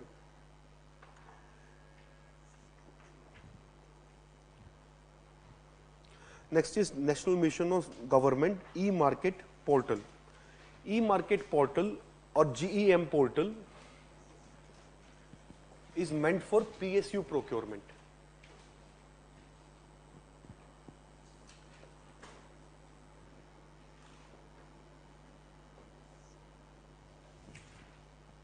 Government e-Market Portal is meant for PSU procurement. There are so many different PSUs in India which buy lot of products, and there is lot of corruption and lot of inefficiency in that. In order to reduce the extent of corruption, because senior managers, bureaucrats, they earn a lot of kickback through giving contracts to their favorable suppliers at higher prices. This is a very common thing even in private sector, but its extent is little less. It is universal, happens everywhere, but the gap, the difference these managers make is low. But in government sector, this was huge. 20% gap could be there between market price and the procurement price. So through this GEM portal, by negotiating the procurements through this mechanism, government will reduce on this kind of inefficiency and corruption. It will also standardize the tender system which is used for the procurement. And it will also promote digital transaction. Digital India in general, this is a common point or the generic point of this topic. So this startup, this is known as a startup as well, is to improve the quality of products that are procured for PSUs. As per government estimates, there have been savings of more than 20% for PSUs because of launch of this GEM. GEM initially was applicable for limited PSUs. Now it is expanded to all PSUs. From now onwards, all the PSUs, they will have to buy products through GEM.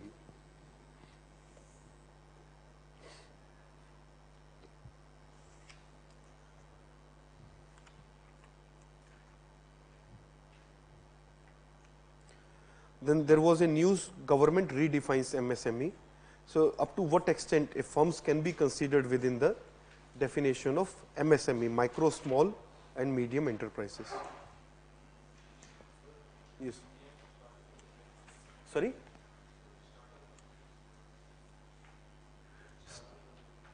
startup.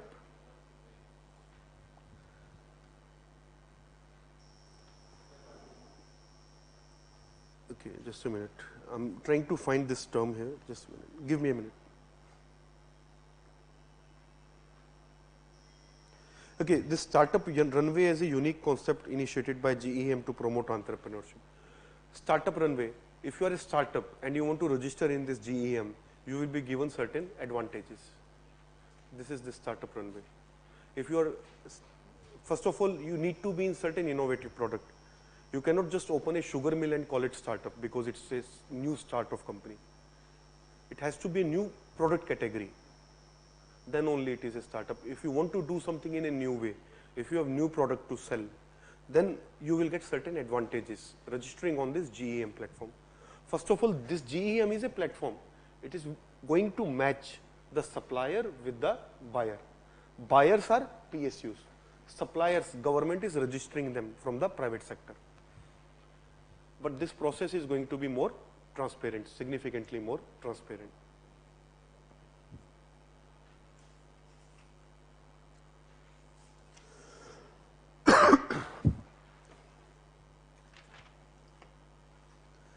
Then definition of MSME. On this a factual question can come. Remember this.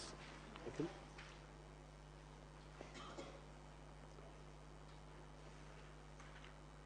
So businesses with revenue up to 5 crore rupees will be called micro. Between 5 and 75 as small, and 75 and 250 as medium.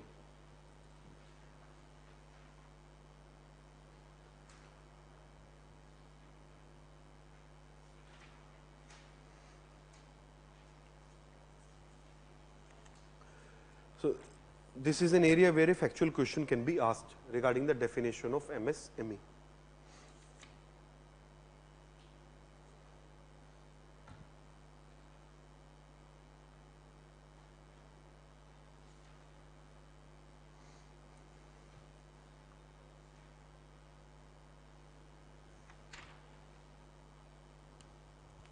Then next topic is Purchasing Managers Index, 10th.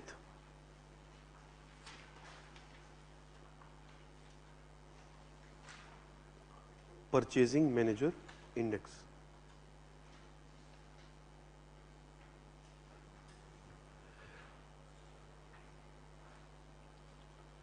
So this index is going to provide the details regarding the confidence of producers, the feedback of producers regarding the future of economy or expectations from the economy or business environment in general. So it is going to be the indicator of business activity. If your purchase is going to be more, it is expected you are going to increase your production. And if people are trying to increase their production, that means they have a better expectation from the future. So in that sense, a purchasing manager index can be a good, let us say, parameter for confidence of producers in the economy. The best parameter for investors' confidence is investment. If investment is high, it is clear that producers are confident about the future. Now, this purchasing manager index is another aspect. It is not necessary that you will always open new plant. Investment is not always necessary in order to increase business capacity. So we also need to look at it in alternate ways. That is why this purchasing managers index. And also, investment is a long-term decision. You do not invest every day. You establish a factory, you typically do not invest every year. Then you will break even the factory over next few years. Then you will actually make the profit. Then only you will raise fund to start new factory. It is not an everyday process, whereas purchase is a very dynamic index.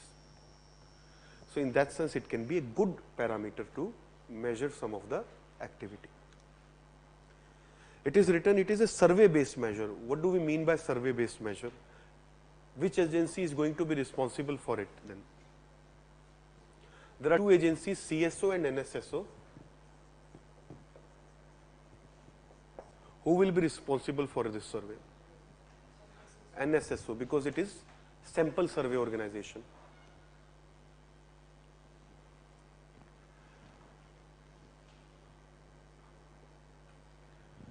National Sample Survey Organization. That means it does not conduct data on every unit.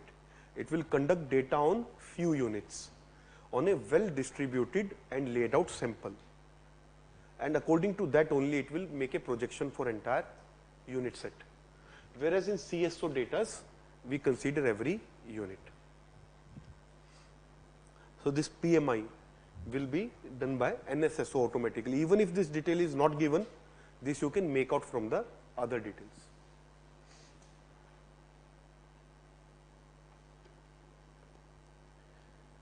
Then Department of Commerce developing National Logistics Portal.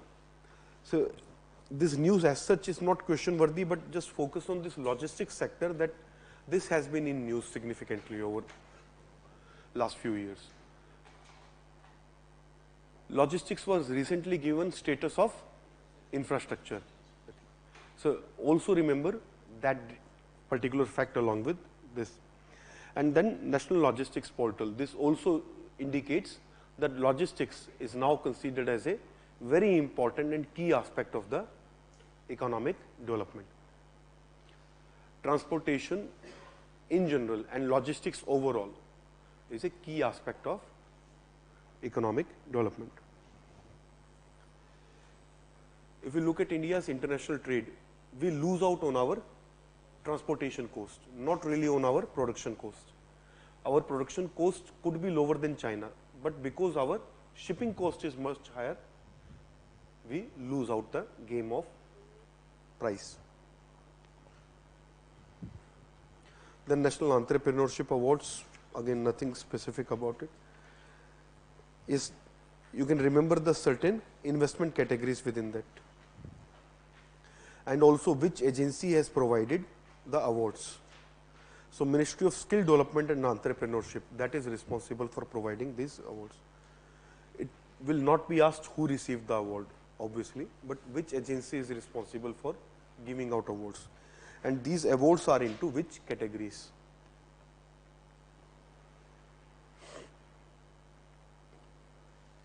And who is eligible? First generation entrepreneur. If business is started by you only, then only you are eligible. If you are sitting on your father's business, then you are not eligible for getting any award under this.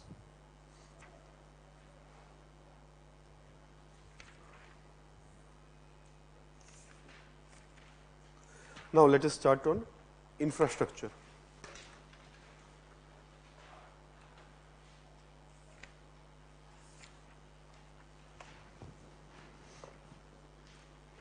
First is Western Dedicated Freight Corridor, WDFC.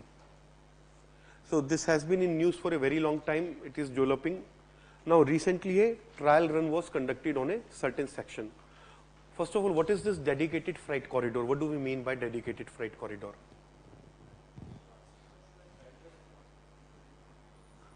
Four railway tracks parallel to each other, bare minimum at any section. It can be more than 4 but not less than 4. Typically we have 2 tracks, one for down, one for up.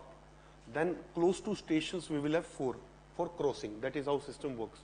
This reduces speed significantly and creates halt for both passenger carts as well as logistics cart or cargo cart, depending upon importance of the trains. So we want to eliminate this system. This is going to be beneficial for everyone, and this is necessary to improve the speed of transportation. So this dedicated freight corridor requires a lot of land. It requires a lot of investment, and Japan is our partner country for this investment. So this dedicated freight corridor is going to be developed between Delhi and Bombay first. Okay, that is Western Peripheral or Western Dedicated Corridor, and then we will have Eastern Dedicated Corridor between Delhi and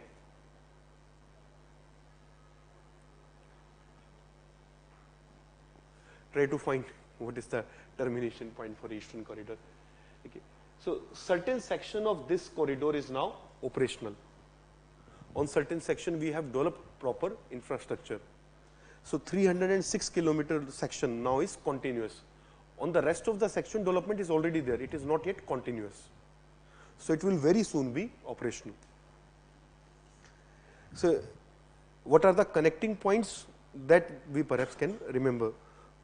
One of the connecting point is in Uttar Pradesh, Noida, that is Dadri, Gautam Buddha district, and another is Port Nhava Sheva, Mumbai.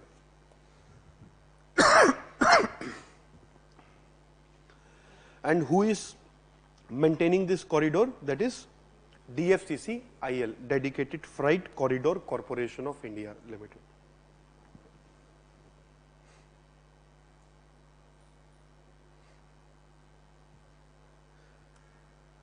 The next is first freight village, that is in Varanasi, for inland water transport.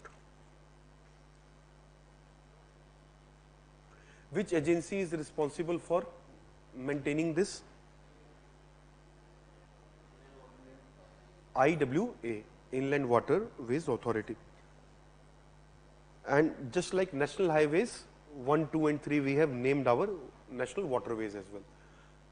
The Prayagraj to Haldia stretch is now known as National Waterway 1. Okay.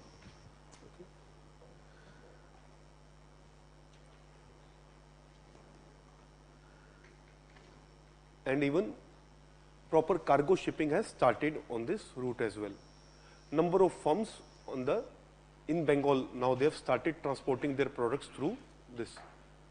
So it was in news, for example, Radico Khetan and some of the other companies have become one of the first companies to move their products. You do not need to remember these firms' name, but I just mean to say, you can remember it is operational, and we have proper cargo ships as well.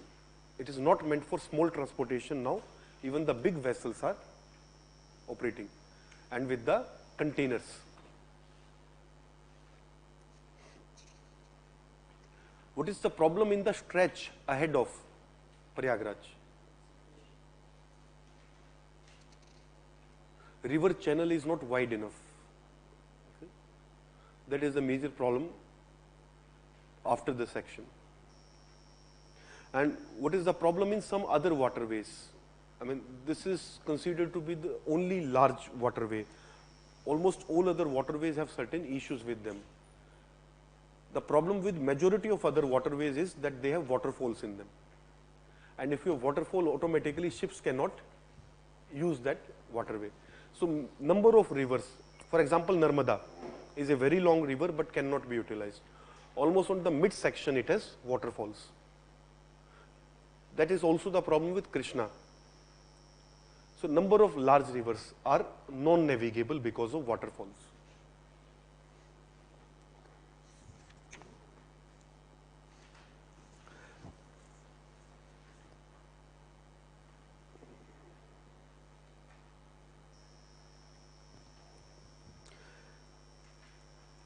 Next is National E-Mobility Program. This National E-Mobility is also part of our BX 6-stage emission norms.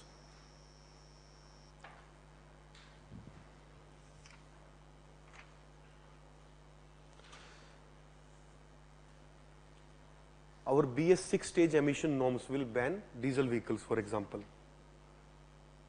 BS 6-stage emission norms are going to be significantly favorable to the electronic vehicles. And that is why it was necessary to launch this National E-Mobility Program for the implementation of Bharat Stage 6 mission.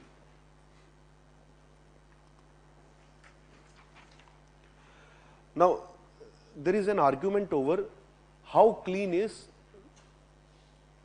electronic car, or how clean is e-transportation, electronic transportation or e-mobility. Now this completely depends upon what is your source of electricity. If your source of electricity is coal, it is even more polluting than the cars, petrol cars. If source of electricity is solar, then it is the cleanest possible mechanism. So that debate completely is about how we are getting our energy. Now, since India is going to utilize more and more of solar power, and every year now we are increasing our capacity by a record amount for past 2-3 years, it is expected we are going to depend upon more and more of solar energy. For example, what is the total installed capacity in India at present? total installed power capacity. If you remember these kind of trends, this help you to judge things very quickly, to settle debates very quickly.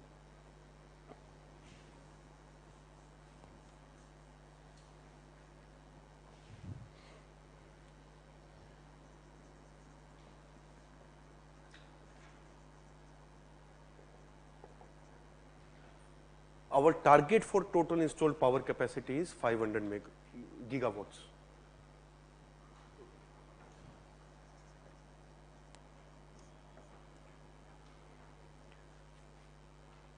Our consumption is less than this at present. At 500 gigawatts, we are power surplus and with a significant safety. What is our target for solar? 100 gigawatt. What is our target for other sources? Now just analyze how much this is as a component of the total power capacity in future.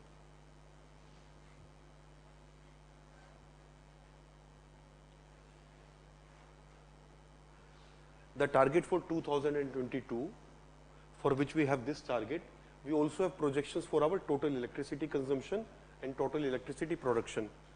By that time, this will be roughly 1/3 of the total power capacity. Now that is a significant source. And this does not even add up number of other areas through which we get semi-clean energy. In case there are major reforms there, we can further improve our energy sources. So, in short, this scheme, if there is a debate about electric cars being not a good source to combat greenhouse emissions, etc., then your answer is going to lie on these kind of facts. That since India is going to depend significantly on solar energy and other renewable sources, it is going to be quite useful. In case we are going to depend upon coal, depend upon diesel, then it is definitely not useful. But we are cutting down on coal and we are significantly going to use renewable sources. In that sense, e-mobility program is actually going to be clean. What is the problem in the current implementation?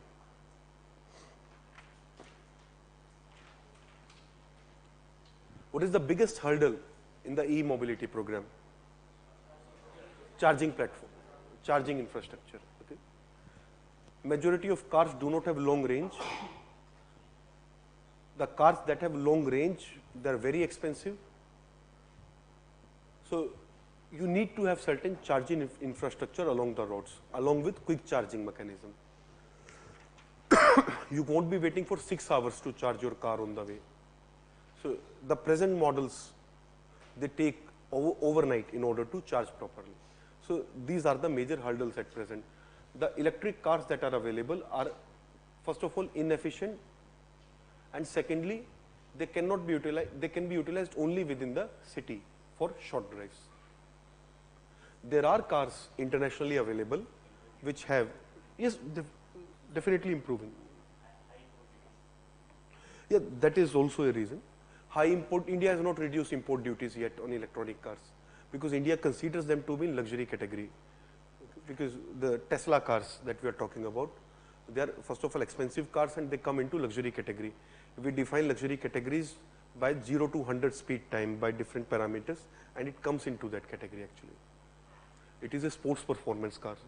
In 4 seconds it can touch 0 to 100. So, in that sense, Tesla cannot qualify, and it anyways it's 60 lakh rupees even without duties. Tesla Model 5. So, that is a different thing. The cars that are available in India, Reva, Mahindra and Tata, these are the 3 companies that are producing. The first batch under e-mobility has been released. This is also a recent news, not really covered in newspapers that much. But government, for its employees and for its own usage, has procured almost 1,000 vehicles from Tata Motors. So, that has been the first large consignment of electronic cars in India, produced in India. There is a Tata e-Tigor that they have given to government.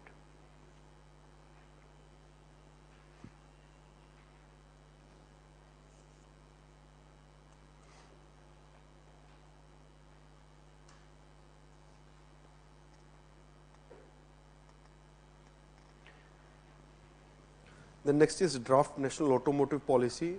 So that is about the broader framework to reduce the emissions. Basically, I've already covered it when I was talking about BS6 and the overall ban on diesel vehicles and etc.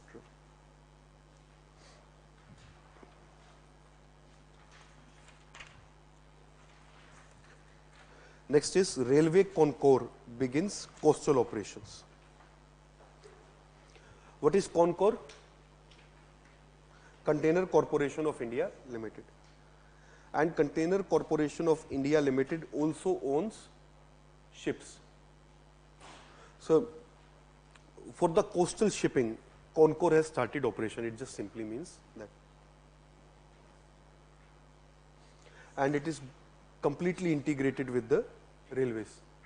If you give, for example, a container to railway for transportation, let us say somewhere in Chennai to Delhi, then it is possible it will be transported to the Chennai port, then through the vessel it would be transported up to Kandla, and then again it is put on train rack. The cost of transportation through ships is less than 1/6 compared to railways.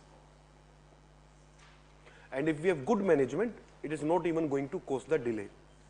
Delays are because of poor management and cargo controls. Government has also launched a live tracking app for your cargo. So through that, now customers who are sending their products through railways, they can live track their products where it is at present. For example, on passenger railways, there is live tracking available for quite some time. You can put in the number of the train and you can check its current status on which station or between which station it is. You cannot check it through GPS that at what point it is, but you can check between which stations it is at present. That is available, and similar system is now launched for cargo operations as well. Next is also about an app which is Air Seva 2.0.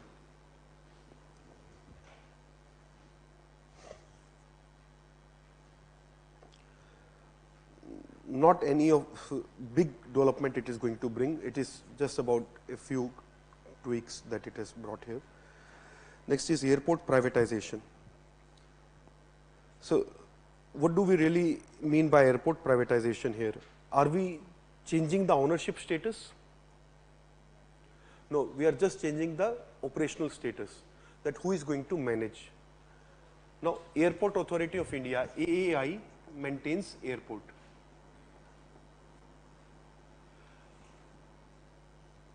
AAI is in losses because of maintenance of majority of airports, except a handful.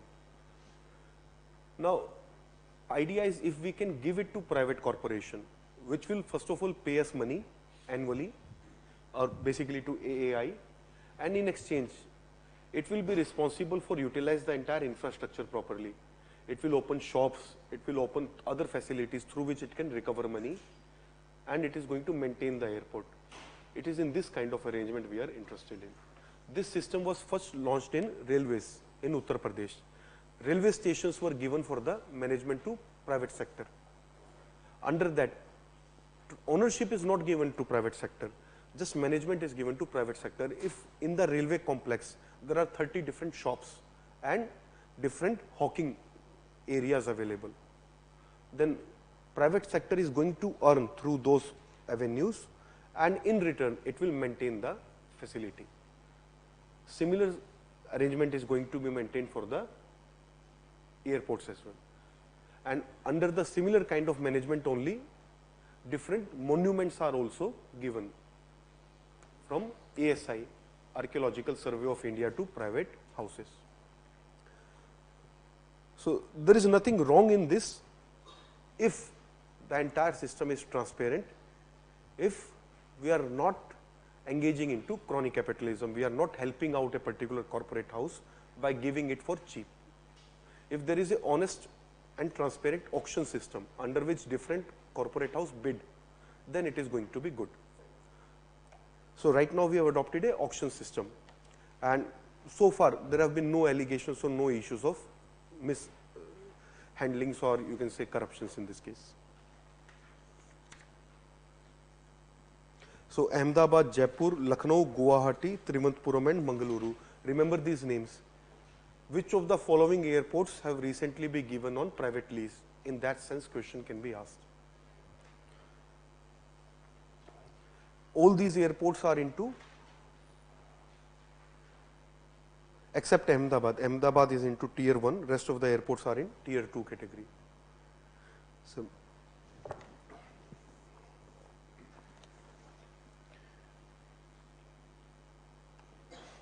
these are some of the crowded airports which have regular traffic, regular services.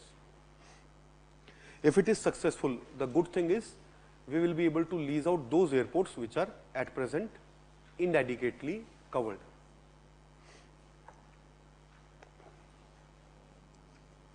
Next is drone regulations developed by Ministry of Civil Aviation. This had to come someday because drones are becoming powerful and cheaper simultaneously. Not only about spying, it is also dangerous because of certain reasons. And also it is said because of drones, UFO sightings have increased. So, unidentified flying object.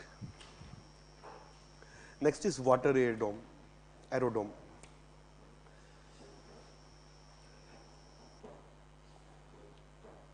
Water aerodrome is an area which is used by seaplanes.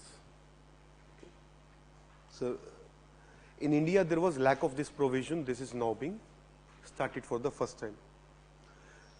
These water domes are very popular in Pacific. Okay.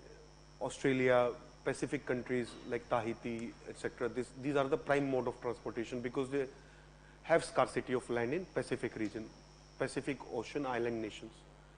So, most popular there, but it is also utilized in other areas. India technically do not need them, but it is going to be a novelty for tourism purpose. It is there, it is going to be useful. It is not a strategic requirement like inland water transportation. It is going to be very useful for certain military operations maybe in future if we develop adequate capacity.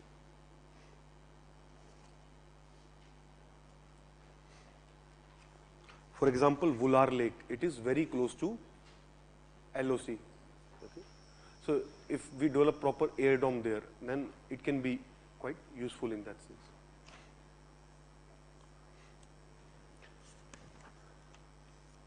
Next is NAB, Nirman initiative. This is basically to improve the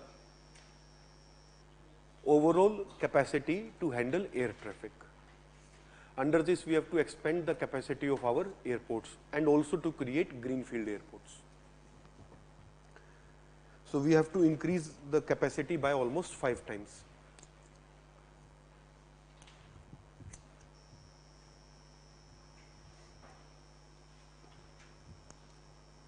Next is Udan scheme.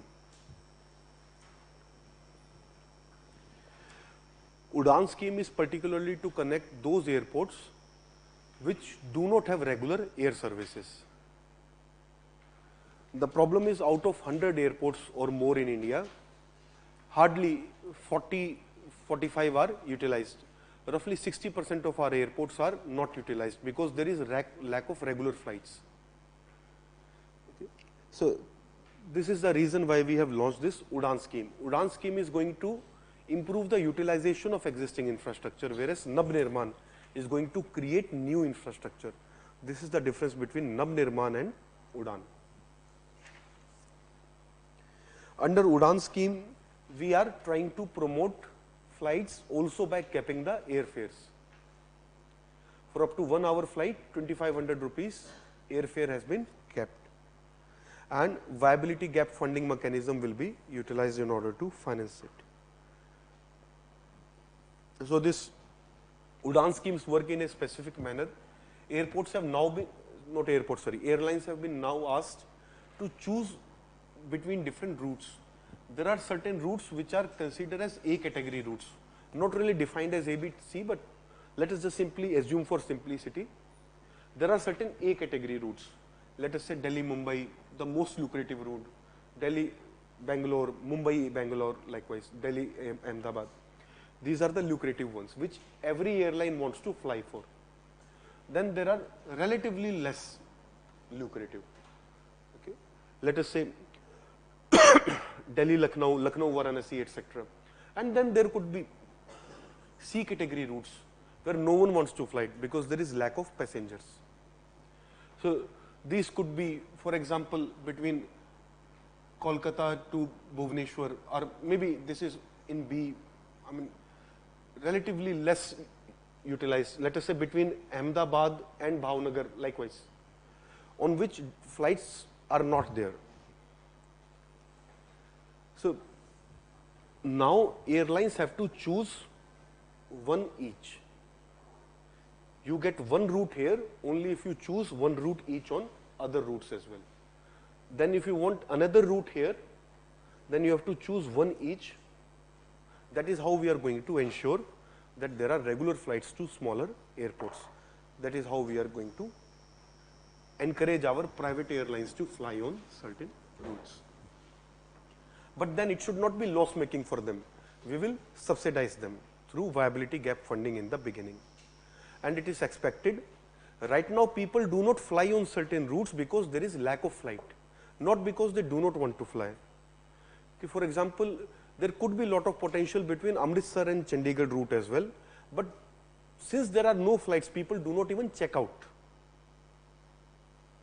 They just simply consider, okay, 6 to 7 hours is road journey, we will just simply take road journey. But if there is an option to take, let us say 45 minutes flight, they may even opt for that as well. But since there are no flights, they do not even check out. This is the first problem. If we create flight first and still people do not fly, then it's a different thing. So it's a vicious cycle. Since people are not there, we do not have regular flights. Since regular flights are not there, people do not fly. So we need a push to this kind of a system. Then only we can break a vicious cycle. This push is supposed to be this UDAN. We do not know it would be successful or not, but this is what government at least is trying in this case. Also, there is an argument by government that existing airports are hardly utilized, outside a handful of them. Then why we should first of all be spending money in creating new airports? First of all, money should be spent towards utilization of existing infrastructure. So in that sense, it is an important scheme.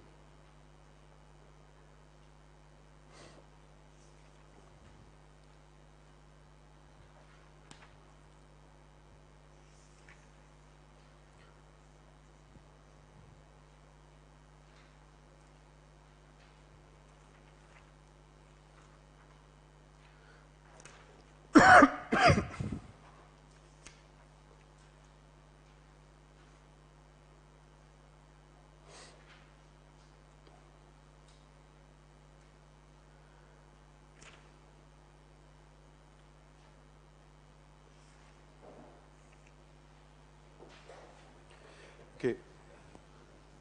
Let us talk about topic number 18, revised PPP port concessions.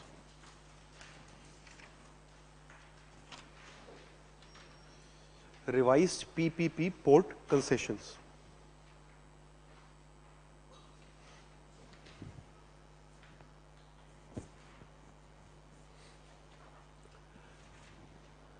Public-private partnership.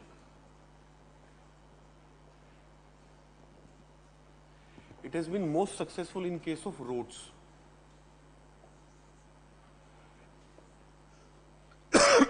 We have tried this public-private partnership in order to develop some other infrastructure, for example, airports. But the response has been very poor. Even in the case of Delhi airport and Mumbai airport, which are the two most popular and the busiest airport, we only got one bid respectively against the tender. So that shows the kind of interest private sector right now has for long gestation projects. Projects that are going to take very long time to recover money. And this is the same problem because of which government has been reluctant to use PPP for ports. Now Sagarmala project requires huge money and government is spending a lot of money, but it is understood that it alone cannot address the funds requirement for Sagarmala and other requirements here, or the other infrastructure here.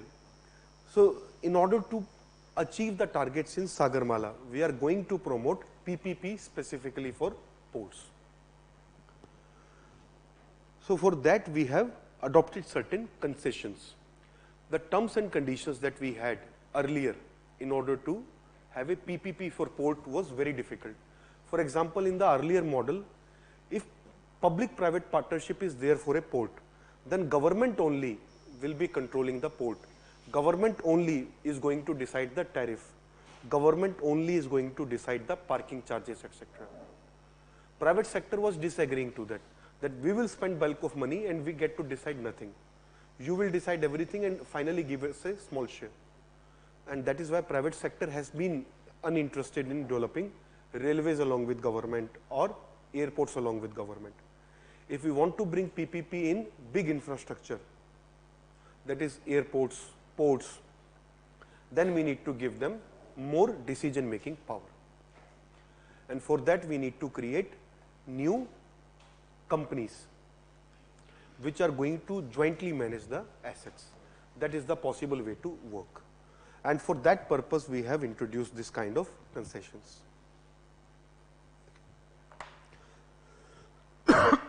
So, this is about the revised PPP port concessions. If you look at the kind of PPP in Indian railways, it is just simply inexistent. The majority of privately developed railway tracks are not more than 5 kilometers, 4 kilometers length to connect a major port or maybe to connect a big factory to the existing railway network. So, that is the kind of PPP we have. There are only a handful of successful projects, and for that Gujarat government adopted a very different policy. Similar kind of policies we have for the ports now.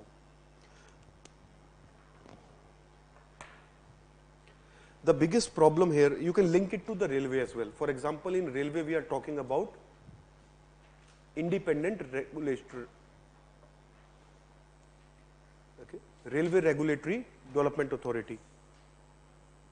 So, not development authority, Railway Regulatory, what is the name of the agency? If you remember, RREA. Okay, so that RREA is going to be independent regulator in case there is PPP between government and private body and there is dispute between the two. The present mechanism is railway will decide in the case that is actually fought between railway and private player. Railway is judge of the case in which it itself is part of the procedure. So, that is against the principle of natural justice. No private player would like to be part of such an arrangement, and it is necessary to create independent regulators before we want PPP. So, PPP in big infrastructure is actually a big problem with the kind of mechanism we have in India.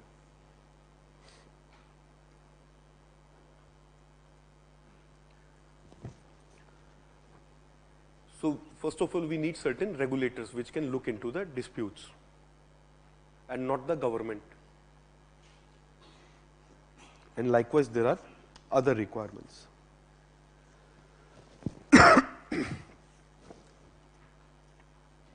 Next is National Energy Storage Mission. The biggest problem with the development of renewable energy and new energy is storage part. It is very easy to produce electricity, but very difficult to store and keep it for long term. So, it is this area where we are going to require maximum investment from now onwards. We have developed production capacity, but we also need to invest significantly in storage capacity. Storage, if it is inefficient, it will have significant losses. You will generate power, you will store it, but when you want to utilize it, it will hardly be 60% of its original deposit. So, storage is going to improve significantly on the solar mission as well as other renewable energy missions.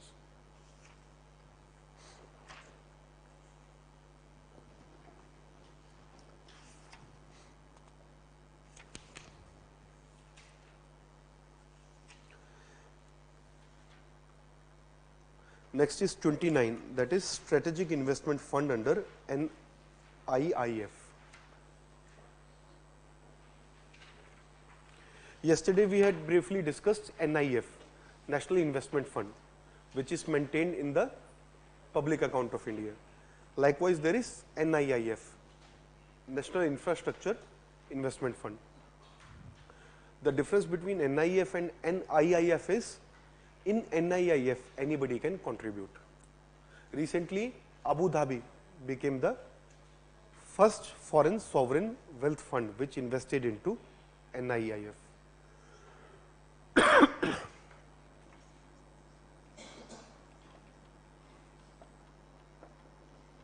Abu Dhabi invested in NIIF. NIIF has now been declared as a sovereign wealth fund by India also. So, what is sovereign wealth fund very briefly, and how it is going to be different from NIIF and how it is going to be useful.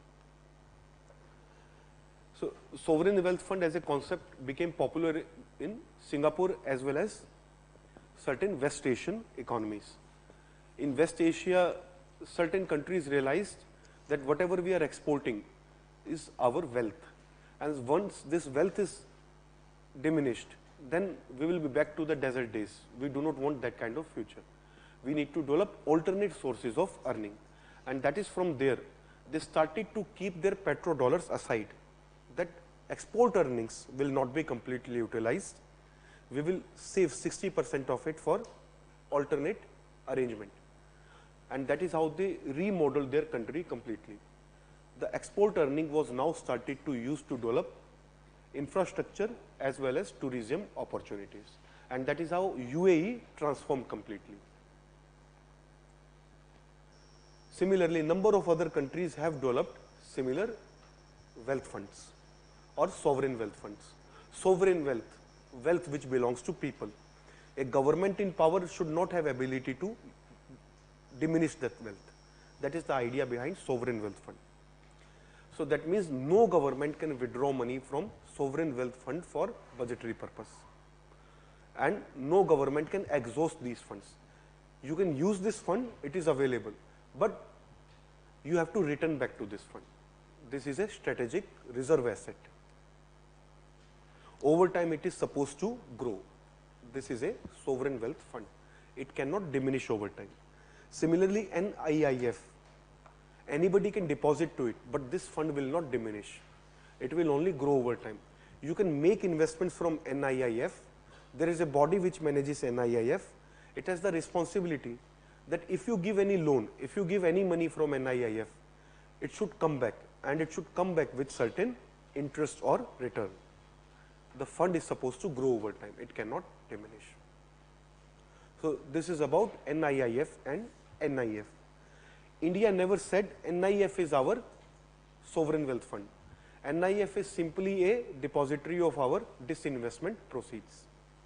But economists have been saying that this is very similar to a sovereign wealth fund. But since our NIF is not utilized also well, it is not very useful. So that is why we created another NIIF. And also there are many private bodies, many other organizations from which we can get money in this fund. Yes. What is the? No, that is a asset management fund. That is a special body created for this purpose. Yeah.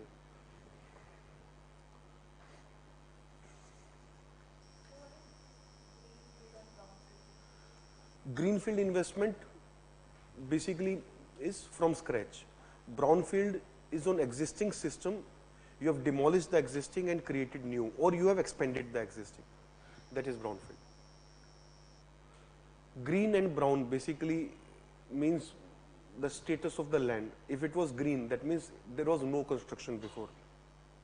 If it was brown, that means there was already some construction or land was cleared.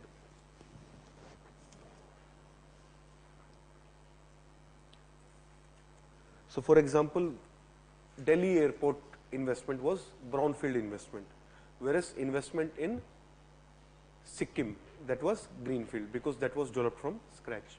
For example, the recent airport that was developed in Arunachal Pradesh was a greenfield investment.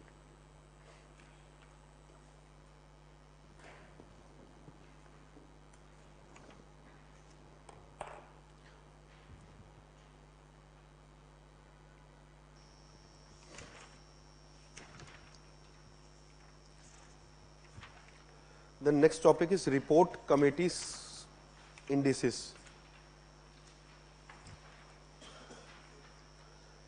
It is about certain ranks, yes. There is a term called, yes. Be loud, sorry, it is not clearly audible. That is how we have divided it. There are components in it. NIIF Master Fund, the original corpus that government provided into it. Okay. Then fund of funds, surplus you are making from the fund money. Strategic fund, this is only for reserve purpose. So likewise, we do have classification of the money. Okay. So these are the components of the fund. Just like of the buffer stock, we have contingency stock, we have PDS stock, we have war chest, etc. Likewise, we have everywhere we have some classification into big stocks.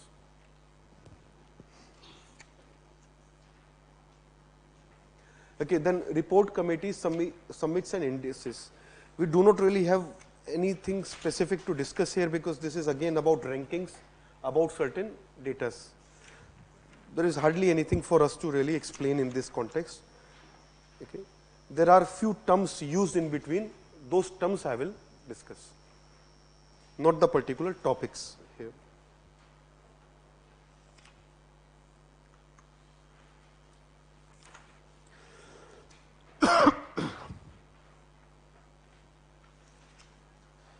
Okay. There are certain terms in the startup ranking report. In this, there is a term called incubation hub. There is a term called seed, scaling innovation, seeding innovation, etc. So, what is seed, what is scaling? These two terms are used regularly in startups. And since startups are becoming important topic, we need to know these two terms particularly. There is one term incubation, then seed, and then scale. Incubation is the idea generation stage in which feasibility of the project is tested, in which what product would be is actually talked about. So incubation stage is the first aspect of any startup. Somebody should have some idea, then only it would be financed, it would be worked upon. So what do we mean by incubation hubs? If it is just an idea process or process related to idea, how government can accelerate it? See, in incubation hub, a key component is how you can test your idea. You want to make a product. Now, for the purpose of making a prototype for a working sample, you need to have certain mechanism. If that mechanism is not there, it is very expensive to develop a prototype. And that will prohibit many people from trying and testing products. So if government provides infrastructure for developing prototypes, then it is going to help entrepreneurs. For example, in Maharashtra, Gujarat, there are incubation hubs where people can go, they will find 3D printers, they will find many machinery, sheet cutters, etc., through which they can experiment and create rough prototypes. And it is very cost effective as well. And they can meet new people because similar kind of people only they will meet. So that is what we understand as incubation hubs. How much government is encouraging. Idea government cannot accelerate, but if you can translate that idea into reality as a working prototype, then only you can move ahead. In that process, government can help you. It can be private sector also which can help you. It is not necessary government will have to do it. For example, in Karnataka, it is private sector which has developed such incubation hub. And you just have to pay a subscription fee or monthly usage fee like library, and then you can use the facilities there. Most important is 3D printer. If you have 3D printer in fact, and you know AutoCAD, etc., then you can yourself make components. So good quality 3D printers, if they are provided for usage, that itself works as an incubation hub along with some basic machineries. So this is first part. Then is seed. Seed is taken from the plant itself. Seed is the process where we actually start something. So seeding innovation or seeding here simply means how do you assist in starting business. Seeding innovation can be in the form of the way you finance new business, can be in the way you support businesses through other mechanisms. So that is the seeding infrastructure you have. So for example, angel investors are those who provide seed capital, typically, who provide your first capital.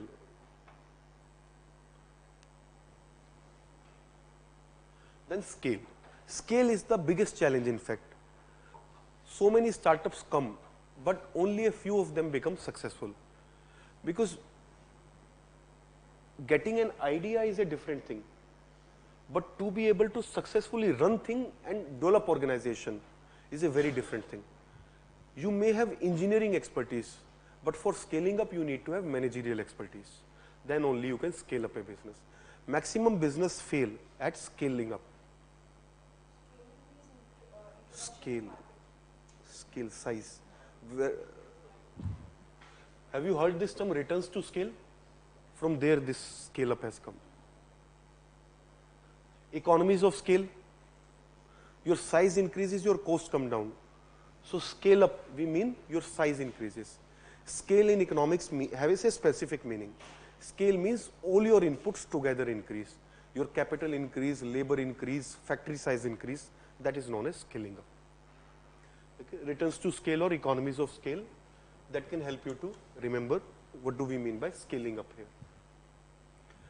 So scale up is the most difficult stage.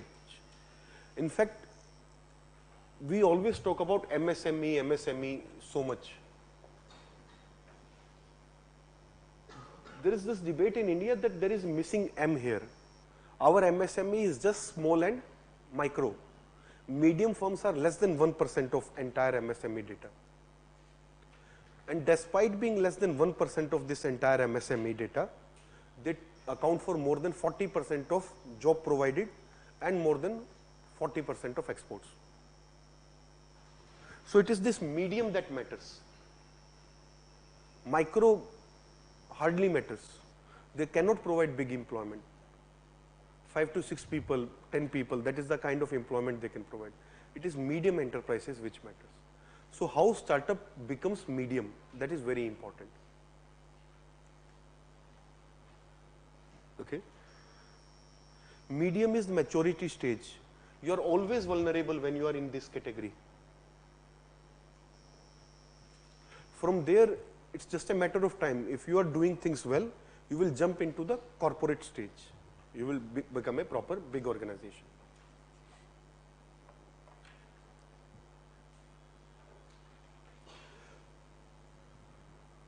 So for example, if there are 1 lakh MSME, there would be only 1,000 medium.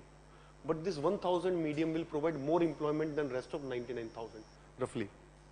This is the idea. So being medium is very important. That is why we always talk about scaling up. Scaling up is a very difficult process and we need to constantly support organization, guide this organization. So now you understand these terms, seeding, scaling and incubation. These are often used in the context of startups.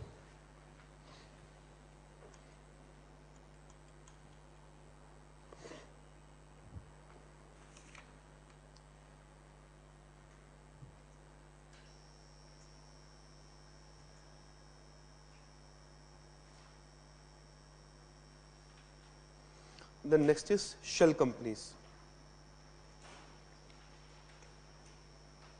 What are shell companies?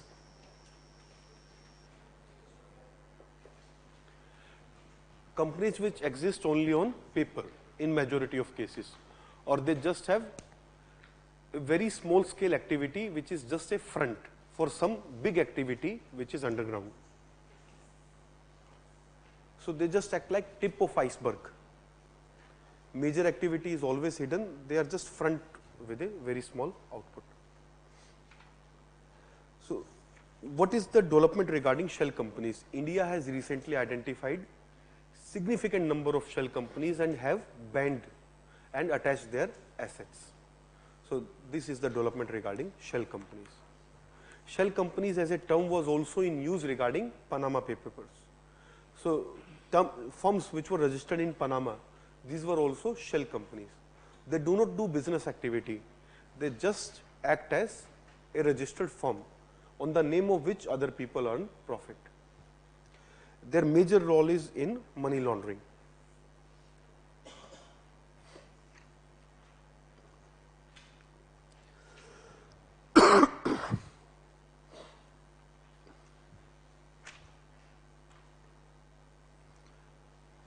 So now SEBI has a very tough clauses for shell companies, and it also significantly prevents shell companies from raising money in stock markets as well.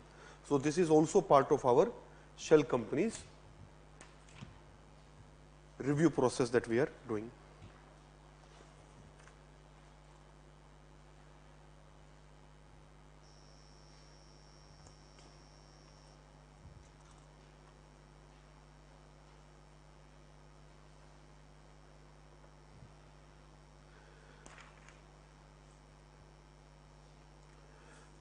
Then multidimensional poverty index.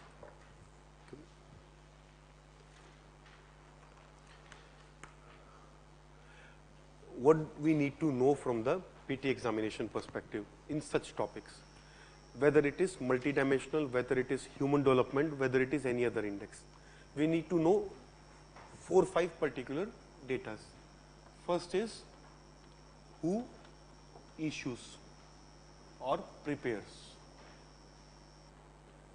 In this case, who prepares? Oxford University Human Development Initiative, OPHI and UNDP.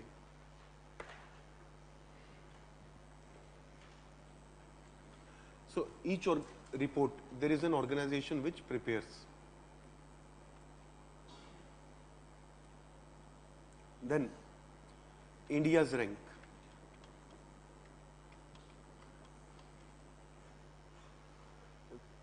Then last year trend also, current and last, you need to remember.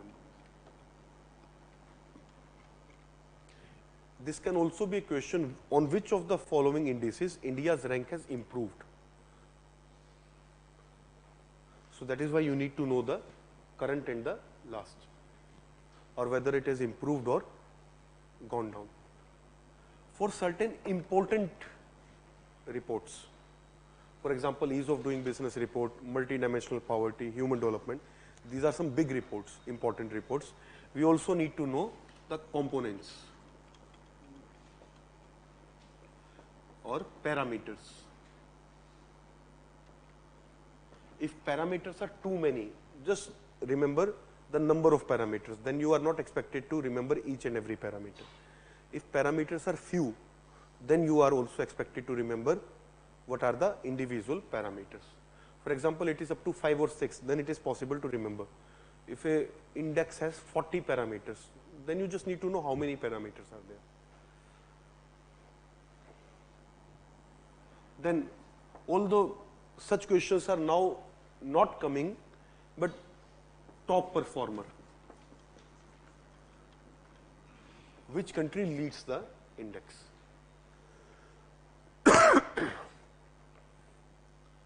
So these are the few things we need to know about such topics.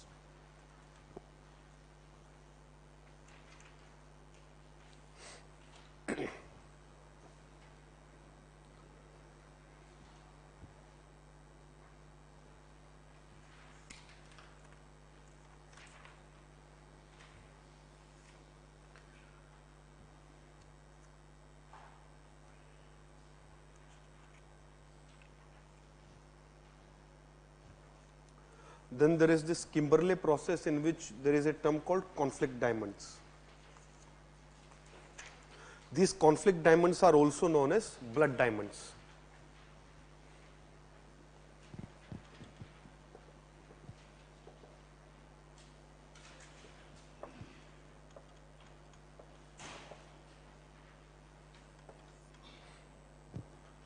This Kimberley process was started in order to control the flow of conflict diamonds or blood diamonds. Diamonds which are coming from countries where it creates certain violence or disturbance. So, certain Central African countries, they had this problem of blood diamonds. And under this system, the military regimes were using forced labor, child labor in order to mine diamonds, and was selling it them, rather than selling, we should say smuggling them into international market, and from that earning it was also buying arms and ammunition, used to further kill and employ more slave labor. So that was the vicious cycle created by these blood diamonds. These were known as blood diamonds because blood was spilled during their mining, not because they were red in color. Okay. So this question has come, what are blood diamonds? They are found in Nile River basin, they are red in color. So likewise, someone if he logically starts to think and doesn't know, he will take all the. So blood diamonds because blood was spilled during their mining. So this system was put under certain controls. So first of all, under WTO we have certain sanitary, phytosanitary measures and other trade barriers. This is a particular agreement in WTO. Under this agreement, a ban was placed on blood diamonds, movement of blood diamonds. Then similarly, a Kimberley process was started for certification of diamonds. So countries which sign this Kimberley process will also agree to certain controls for diamond trading, that they will not allow these kind of diamonds. Because of these controls, the trade in blood diamonds reduced over time and became insignificant. So it was a successful international control regime in a way, both through WTO and through Kimberley process. Some critics argue it was also done to maintain a monopoly over diamond trade. The diamonds were legitimate, there was nothing like this, it is all fake news. And European countries, particularly Belgium, was interested in that because it would lose its status as a most important diamond merchant. And it would also kill the monopoly of De Beers, which has the virtual monopoly of over South African mines. So that was the reason. That was another perspective, but we do not accept that perspective in the mainstream. That is considered as a conspiracy theory. Mainstream perspective is, yes, they were blood diamonds, and there are evidences that it is correct. They were spilling the blood. So this is all about this conflict diamond and the blood diamond. So Kimberley process is to control that kind of trading. For example, how ISIS flourished in the beginning phase from 2015 to 2017. During this phase, it established control over Iraq and Syria, and with active support from USA also. And it was selling oil illegally in the international market. Through WikiLeaks it was established, UK was also buying this oil from ISIS and therefore directly contributing to terror financing. So this was also revealed through WikiLeaks, and that is also the reason why Julius Assange was arrested recently. UK has been behind him since then. So not about this WikiLeaks report, but in general, this was the reason why oil price crashed around 2015, because OPEC otherwise maintains a monopoly. They started selling illegally. That forced OPEC also to reduce prices. This was the reason specifically. It is not official, but it is said Obama administration was well in control of that kind of trading. And only with the change in presidentship in USA and change in the government, The support that ISIS was getting from USA finally got ended, and since then ISIS finally got wiped out. So that is how oil prices came down. That is how also diamond prices came down because of those blood diamonds. So these things happen from time to time. And all these countries who otherwise morally preach entire world, they themselves have been proven to be found hand in glove with terrorists as well as military regimes throughout the history. So whatever they say, really that is why it does not hold value today. So this is all about the Kimberley process, conflict diamond and blood diamond and the related issues.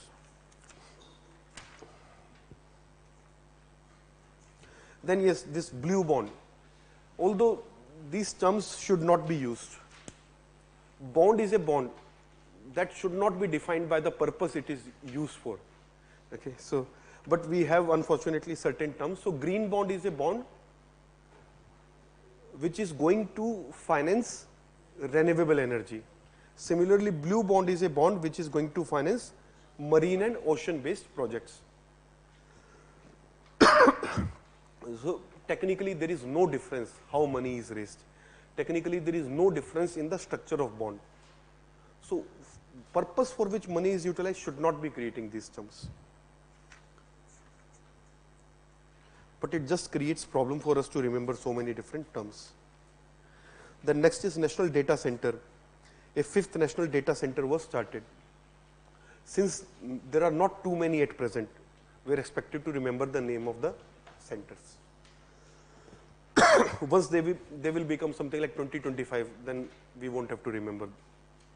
But right now, Bhopal, Bhubaneswar, Delhi, Hyderabad and Pune, they all have National Data Center.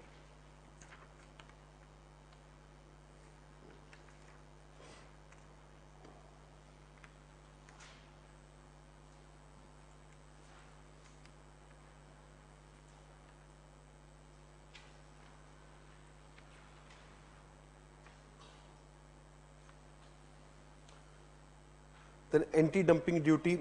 Anti-dumping duty, let us say it's the last topic for today.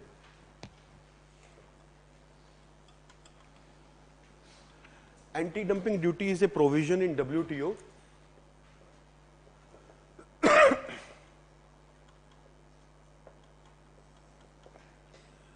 under which a member country can impose duties on products coming from another country if it is sufficiently proven that the other country is selling them below their domestic prices in international market. That is when you can claim for anti-dumping. How it works? A country does not need to prove the other country is dumping. It can just simply impose duties. Other countries will then challenge. Then this country has raised anti-dumping duty, this is unfair and it should be removed. This is the procedure. You do not need to prove dumping. You have to plead your innocence rather than one has to plead that one is guilty. So that is how WTO mechanism works. Imposing duties is easy, and this is also a major criticism that countries sometimes impose anti-dumping duties without any evidence, and other country will also prove its innocence, but in while 6 months, maybe a year would be wasted, and for that time its industry is going to suffer. So other nations can deliberately do it to hurt you even when you are not dumping. So there is some flaw in the WTO mechanism as well. So this is all about this discussion. So, countervailing duty is the anti-dumping duty only. Countervailing duty is when other country is giving subsidies. Let us say China. China gives subsidy on a product.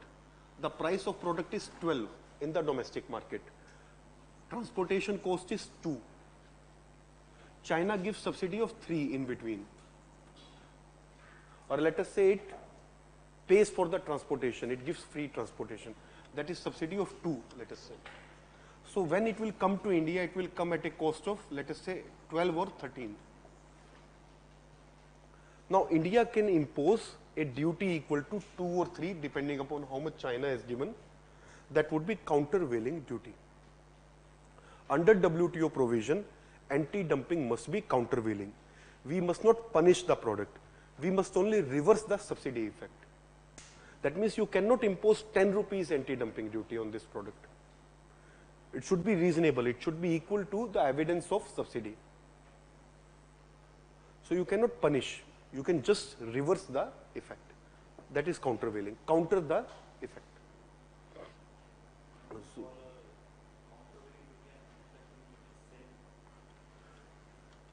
countervailing measures are many. Anti-dumping is just one aspect of it. If one country is giving benefits, you can counter them. Duty is one aspect of it. So anti-dumping is a small part. Countervailing is an umbrella term. Is it clear? Countervailing measures can be many. You can block the product at port if other country is doing so. It is not technically anti-dumping duty, but you are doing countermeasures. So, blocking their products at the ports. If they are not allowing your products, you can counter. That is how tit for tat you do in international trade. So WTO allows for it under countervailing measures. Measures are many. Anti-dumping is part of it. Is it clear? Countervailing versus anti-dumping. So we'll meet on Tuesday, 16th, and then we will discuss some of the topics that are remaining, as well as we are going to cover the budget. Survey this year will be released after our examination only. So right now we have certain updated data available from various sources. Those we are going to utilize. Thank you.